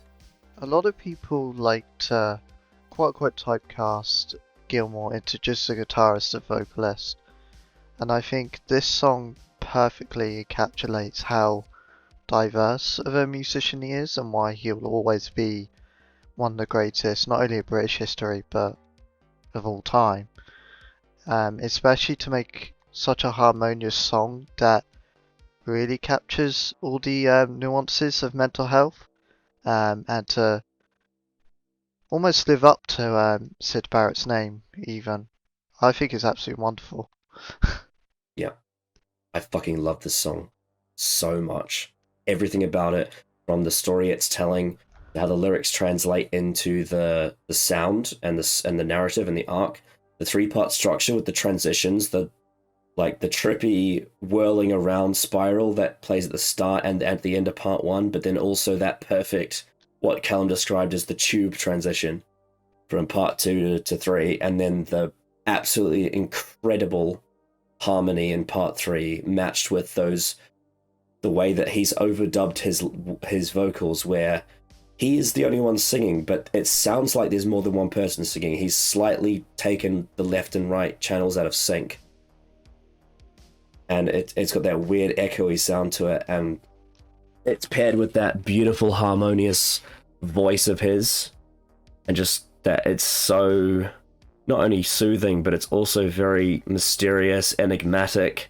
It tells like a fantasy story. I talked about stuff like Julia Dream and other songs he's sung that have that same element to them, like Cirrus Minor, Cymbeline, and this is another one where he is just taking you on this sort of fantasy journey with his words and his singing, and that that blend of blues and psychedelic with his guitar.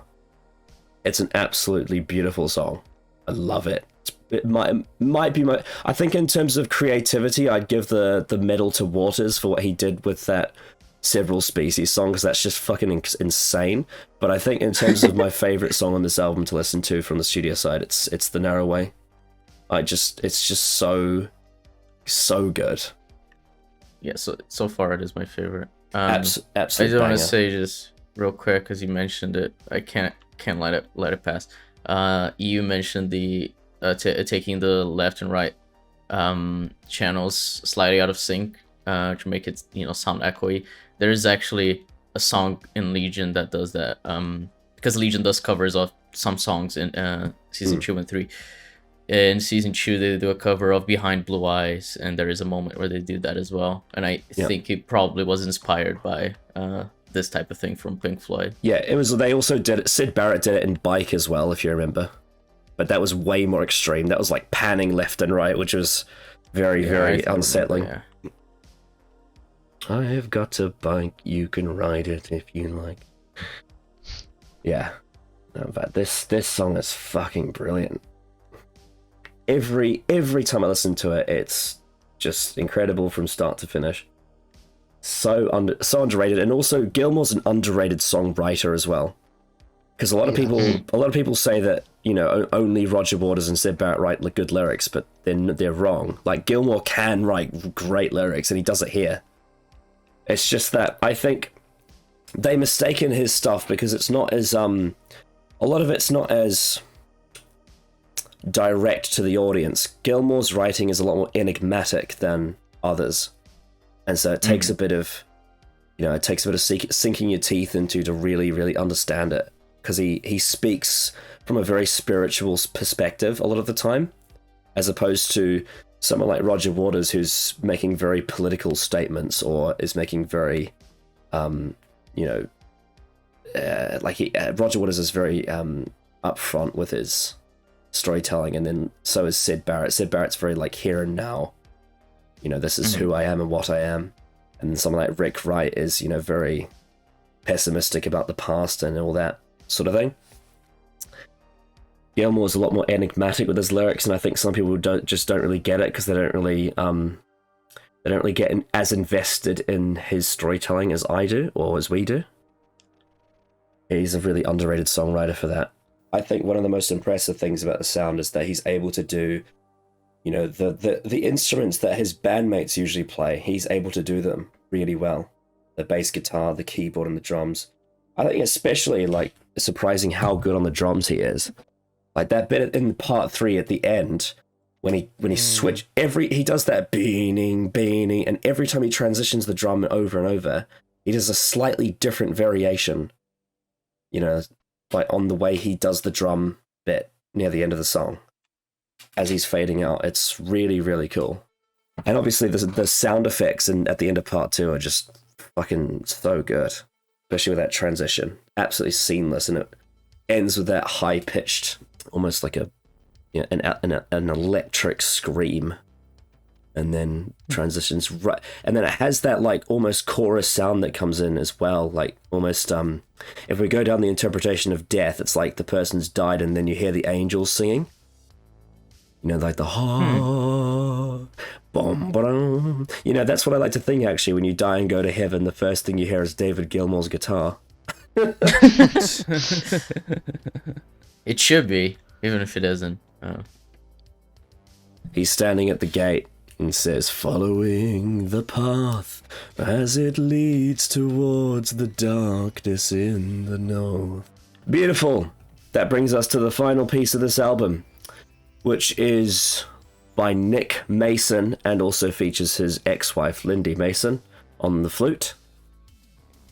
It is much like how Sisyphus was a classical drama. This is a historical drama called The Grand Vizier's Garden Party. It is a 3-parter, and it is in 3 different chapters titled Entrance, Entertainment, and Exit. So we will get a sort of a full introduction, presentation, and ending to the party and whatever the Grand Vizier is seeing. So we have to, you know, use your imagination and sort of imagine you are taking this from the point of view of the Grand Vizier and you are seeing a party in front of him. Any questions? Do people know who the Grand Vizier is? No. No. So he was a prominent figure in the Islamic side of things.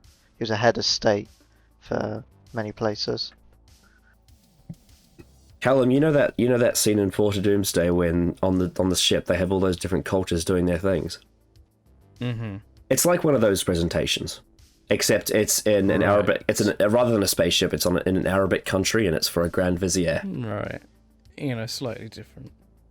Yeah, in a non-sci-fi context. Very prominently in the Ottoman Empire. 3, 2, 1, go.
And there you have it.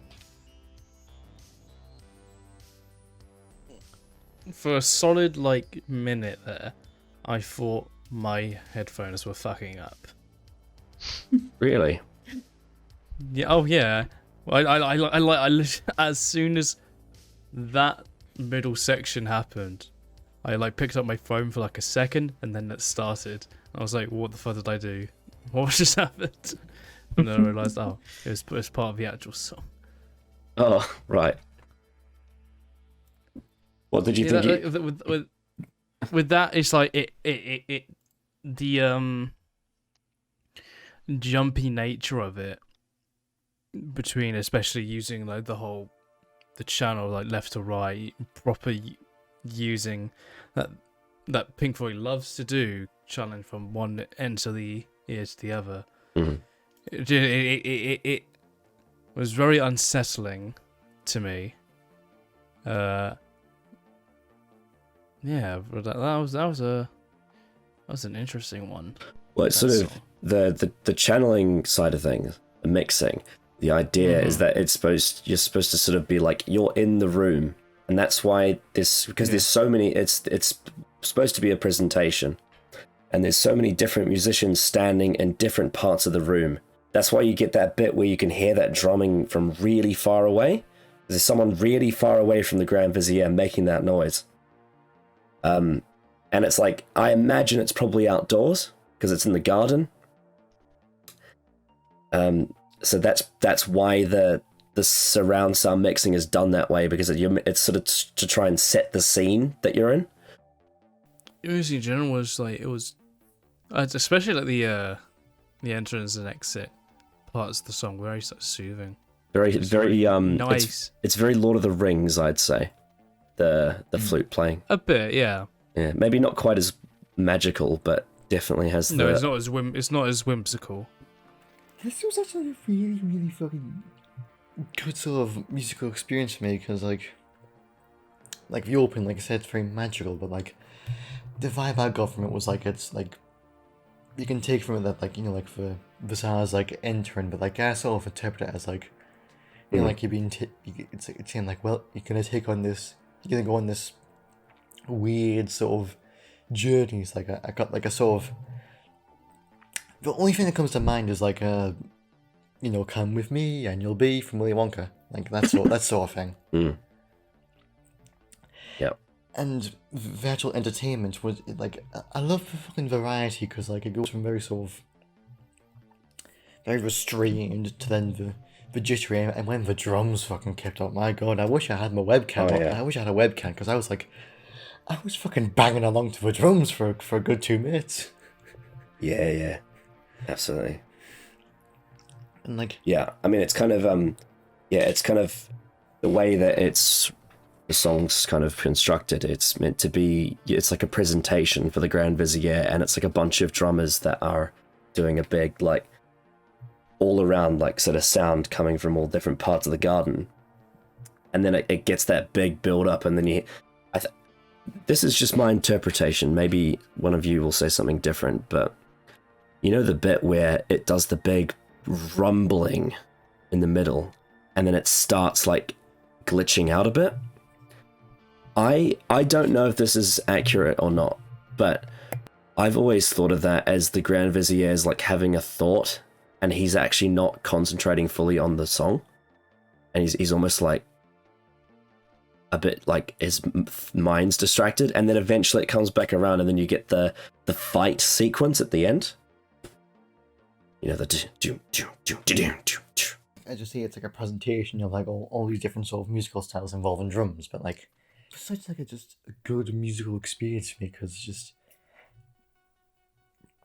I wouldn't say it took you on like a journey. It was more a case of it just threw so much at you at different times and tried so many different things. And like even the jittering thing, like say like you were listening to this on a record, like you'd be panicking, wondering if like your player was fucking up or something, like. And then to see it has that somewhat sort of interpretation where you can imagine where it's for Vizala just having a fault and not paying attention, but like it also adds that level of I guess, interactivity with the song. What I can tell you about the instruments, if you're interested, is that Nick Mason first makes a demonstration of many percussive instrument sounds.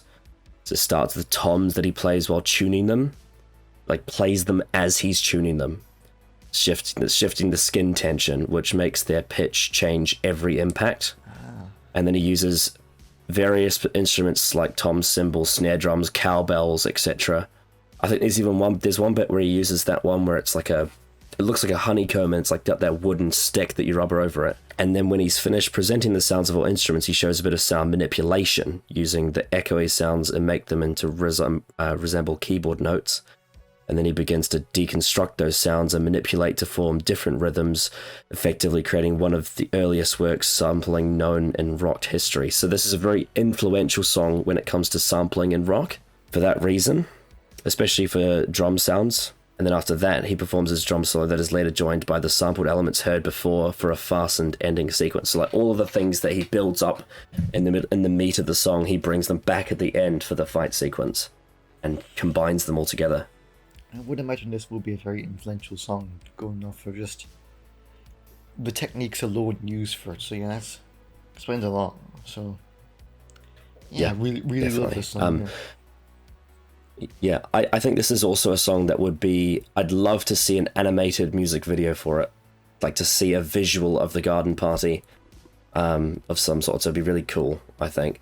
Though speaking of visuals, this song was used as a soundtrack for, I believe it's a Japanese film, and there's a fight scene that they use this song, the entertainment part of it, like near the end of it, they use this song in the fight scene. It's like a really old Japanese film, so that's cool. Do you like the way how in Entrance, Lindy plays one flute, and then obviously it has Mason set it up with the drum and then the roll into before he dips down with the boom boom boom boom boom, and then in the exit there's multiple flutes, like layered over each other for the ending. I hadn't thought about it at all in the way you had, Connor, about like his mind just kind of like him not paying attention. I just very hard trying to think of a reason for why it was cutting out like that, and I was just very confused because like where that won't happen like, you know, when it's a party, because yeah, the idea would be that it's a presentation. That part I got, and so I've spent a lot of time trying to think of what that was, and you saying this is, you know, his mind just like jumping around and not really paying attention. That does make sense. It was an interesting song. I especially like, you know, the fight they said at the end, because it felt a lot like the drums theme from Fargo, which is my favorite track from the Fargo soundtrack, the TV show. And yeah, I don't know, I really like that aspect of it.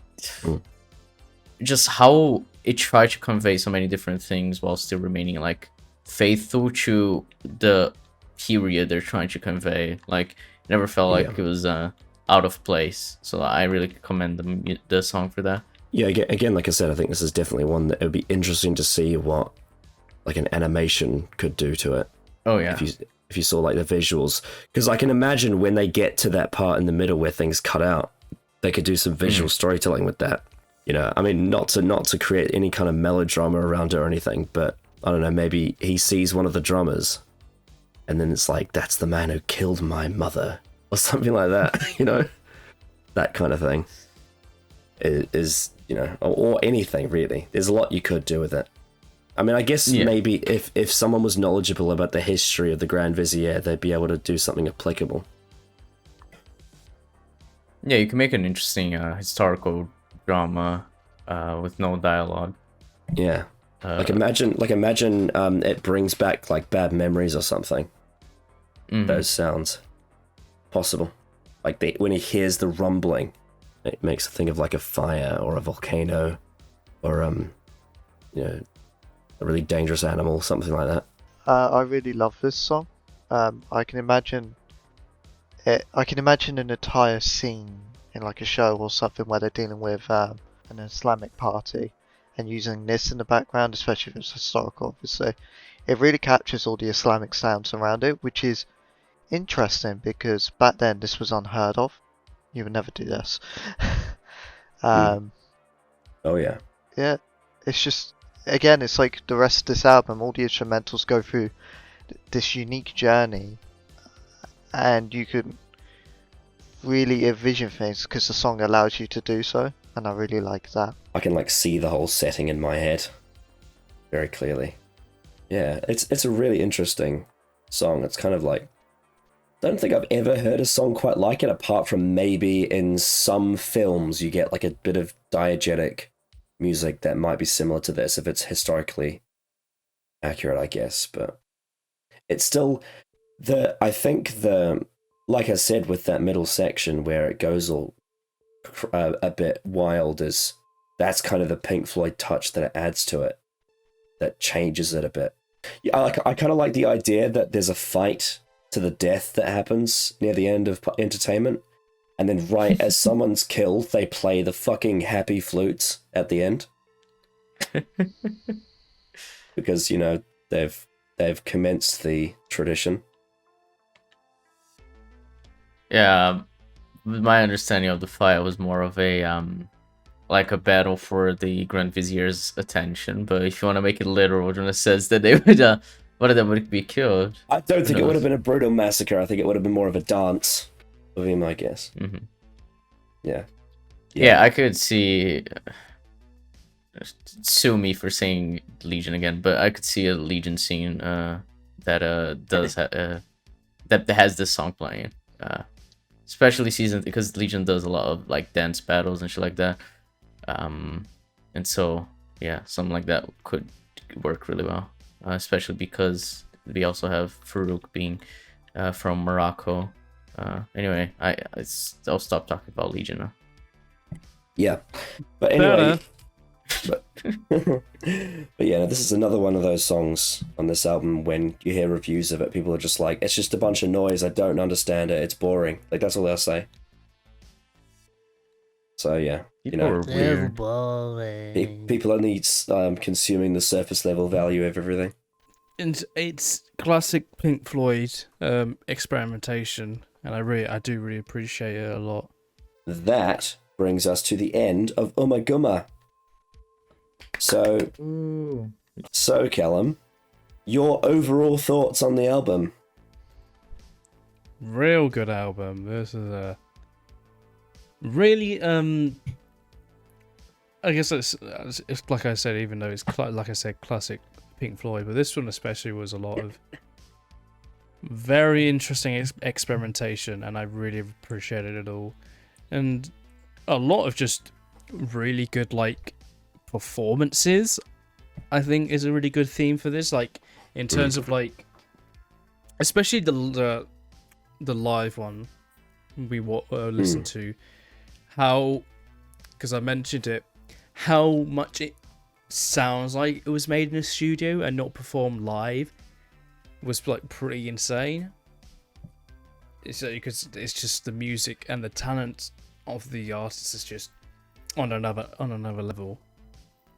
Yeah, in terms of an album, this is just a real good one. It's a good one. And did you like the concept they went for, where they went half live and then they went half standalone pieces? Yeah, it was like really, really good stuff from all of them individually, and the other half being like live performances really shows off like this is really good music, and it's like it's really well performed. And the way they expand on it too. Get that much nowadays, something like this that sounds this good, which is a real shame. Yeah, ironically, given this is how a real good album.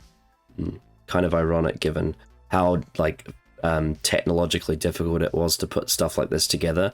Given how much atmosphere this album has is insane. Like the way it's able to use the sound mixing to take you to other places and draw images in your head, despite the fact that they're using 1960s technology. It's pretty crazy. A lot of music around this time, whilst it's great, it sounds very tinny. I don't mean like Tin, who's in this call. I mean like the sort of, you know... I was gonna fucking say that. Yeah. You sound great. No, I'm talking about the... I mean, like, it's... a lot of it's very like compressed, and it's very you can tell it's old, especially when you listen to, I guess if you listen to like a couple of their singles that aren't that well mastered, like Point Me at the Sky, for example, that kind of gives a sort of an example of what I mean. But when you listen to a lot of music from the time, a lot of it has this very distinct, this is made from this time period, unless you search out the very high end of this genre, for example, with like Pink Floyd and some of the other artists around that time, like the Beatles and whatnot. It provides this kind of before its time sound mixing that makes it age really well when you listen to it in these remastered formats that we have. It still sounds so good and so clear. And that's, yeah, I think Ummagumma doesn't get enough credit for that, how much atmosphere it still has to this day. Ken, your overall thoughts on Ummagumma? Well, the phrase I sort of throw around, like, especially when we're talking about early sort of Pink Floyd, is how, like, they're getting sort of closer to a sort of, you know, what people think of when they think of Pink Floyd, like Dark Side Moon sort of stuff. But I think, like, in terms of their earlier stuff, this is the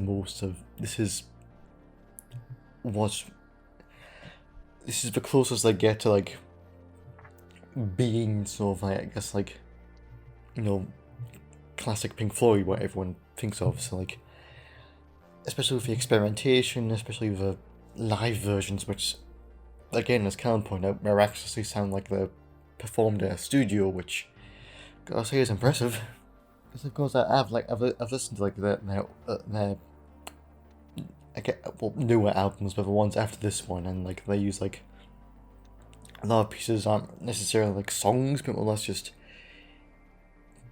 like, just as you say, standalone pieces. And, like, especially one with, like, a bunch of fairy creatures gathering in a cave with a bunch of pigs. Close enough. Like, just, like, that just being Roger Waters yelling at a bunch of animals with a fly.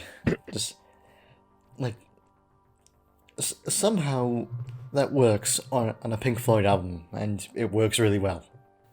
I was just going to say, it kind of defies everything you think music is, really. Yeah, exactly, like... like, on, like, say it, like, and, like, any other album from, like, this sort of time period, like a Rolling Stones album, it would sound totally out of fucking nowhere. Whereas here, it's tame in comparison to some of their stuff. But, like, yeah, this album's really, really good. I love a lot of the songs, especially the live versions. They were really, really good. And even some of the just standalone pieces, like some of the tracks are just absolutely fucking beautiful to listen to. So yeah, absolutely, just really good. A really good album, yeah. Sky, your turn.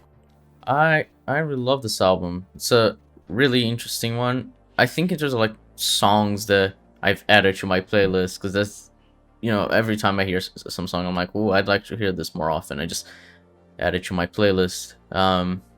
I think this is the one that I've added the least amount of songs.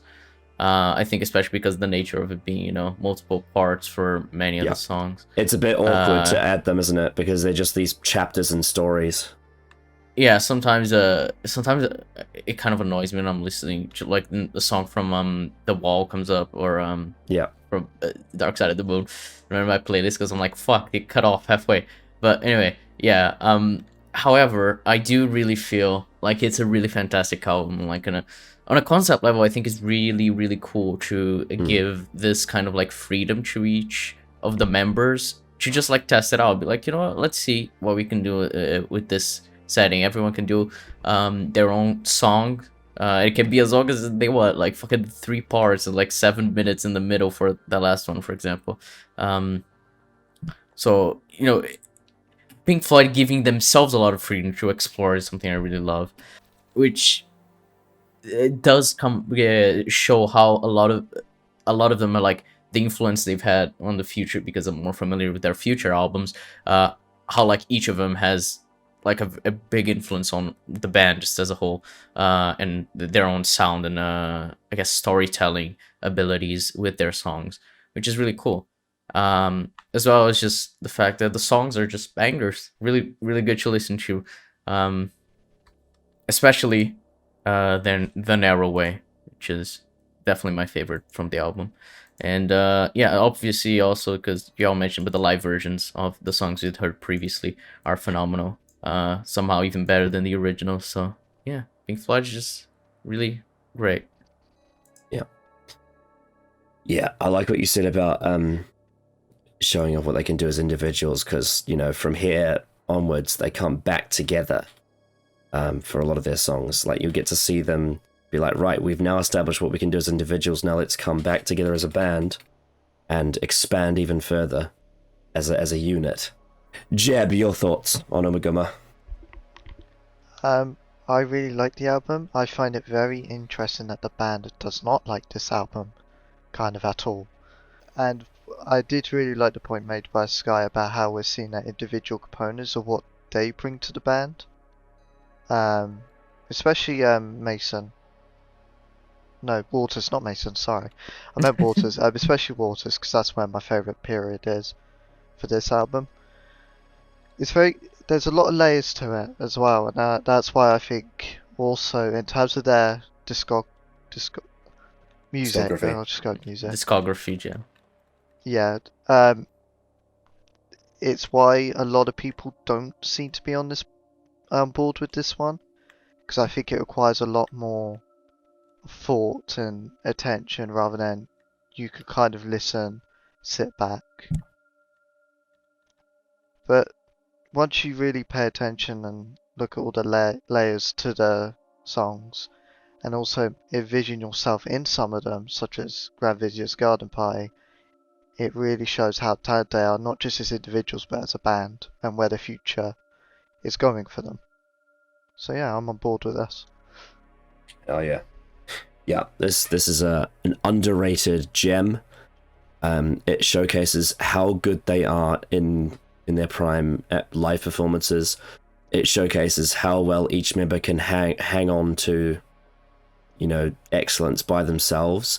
They can tell a narrative story. It shows them establishing how they will do concept albums in the future, because they establish how they can execute interlinking tracks, how they can do smart transitions that aren't just, you know, a crossfade. Like, you've got an actual narrative reason for why the song changes in some cases, like a fly being swatted, or what Callum seems to think is a tube train arriving, or you know, like the Grand Vizier's people have arrived and now they're about to do a presentation, or say Sisyphus has tried to roll the boulder and now everything's crashing down. And it's just, there's so much genius storytelling in here.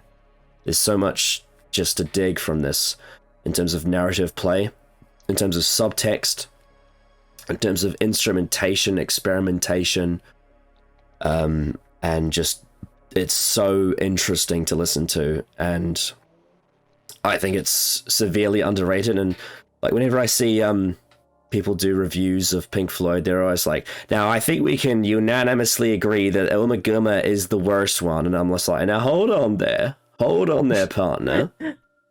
Why did you do an American accent? You're calling Americans out? Like, oh, well, I mean, Americans, they don't understand Pink Floyd. I mean, I was gonna say the majority of people that I've seen shit on this album are American, but that's not true. There's been a lot of British people that have too, so none of you are safe. You're just being xenophobic. Okay, I think it was the one I most recently saw was American. All right. Yeah. It's just funny because you didn't need to do an accent at all, but doing one calling out a specific group. Anyway, sorry. I think it's funnier if I make fun of Americans. I'll just say that. But anyway. Oh, I agree. Americans deserve to be made fun of. I love making fun of America. Yeah.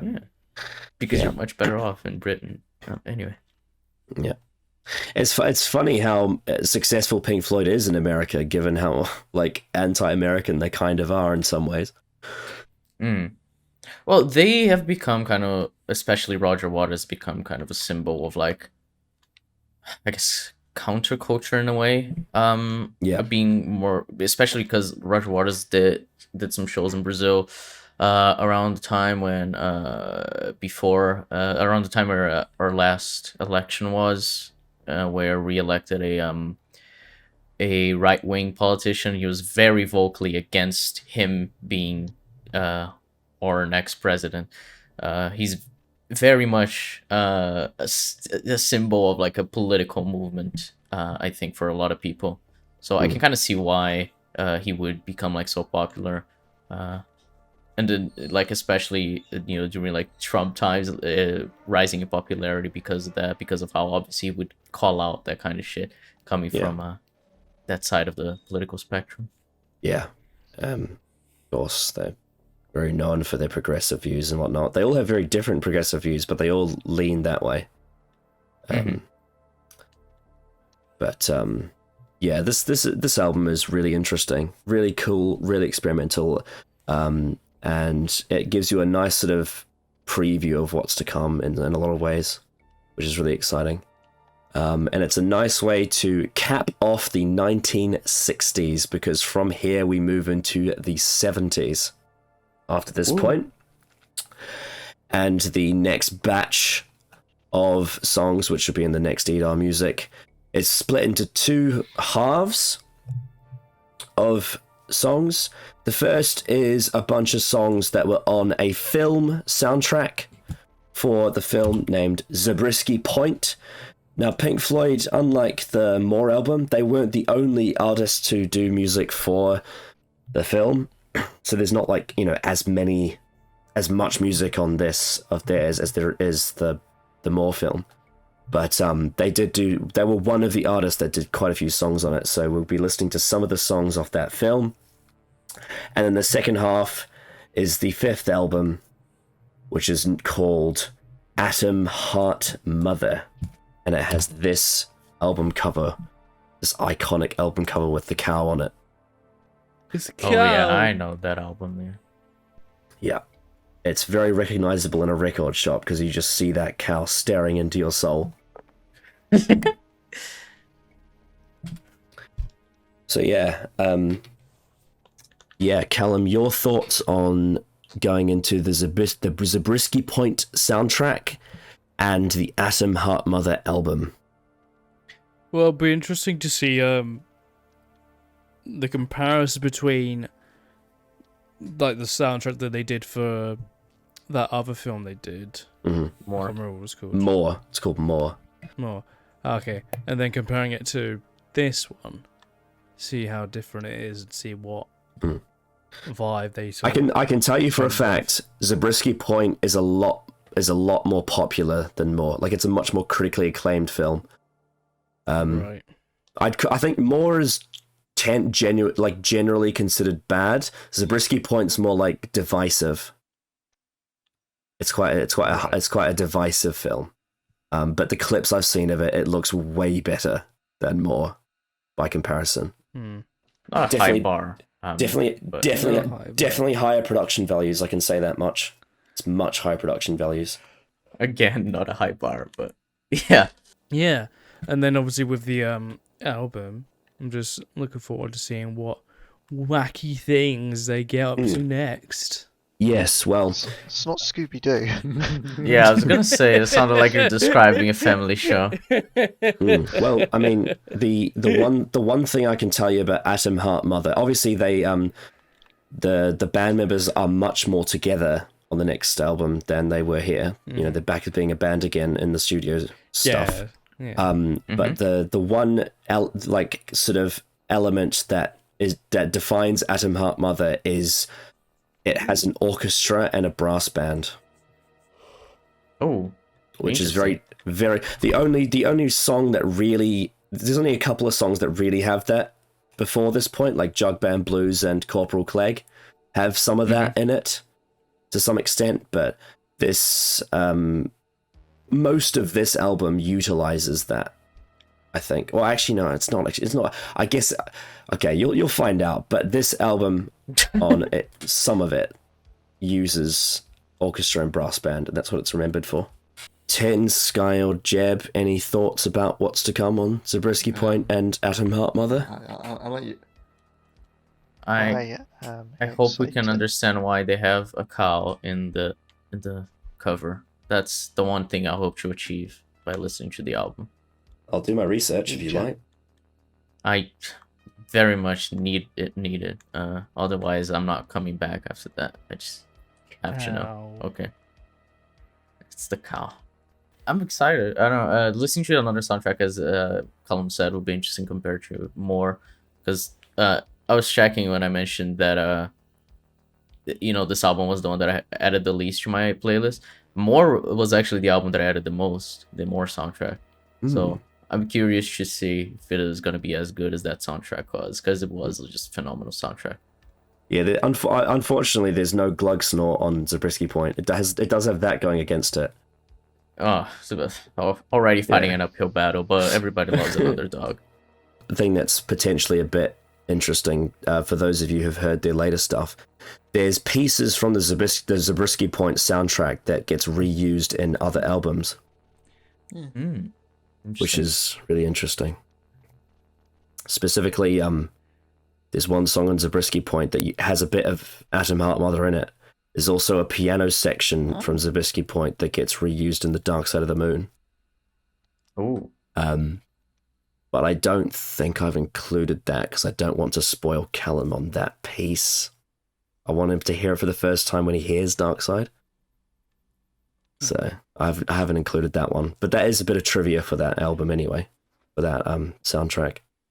I'm very excited for the people to hear the songs, especially in Atom Smasher. I know, again, the band later on became less favourable with it, but it's still such an excellent album. Yeah. I think this next album, Atom Heart Mother, is the biggest case of death to the author I would ever apply to this band. Because they do not like this album, and they're wrong. They're very wrong. Very, very wrong. Because this album is fucking brilliant. That's all we've got for this EDAR music. Thank you all for joining and enjoying Ummagumma. Hopefully, I'm looking forward to the to all the backlash we get in the comment section, because I know a lot of people hate Ummagumma and they just, I think, misunderstand it. So yeah, have fun with your keyboards of that, if you will. And we'll see you all next time for Zabriskie Point and Atom Heart Mother. Bye. Bye. Bye. Bye.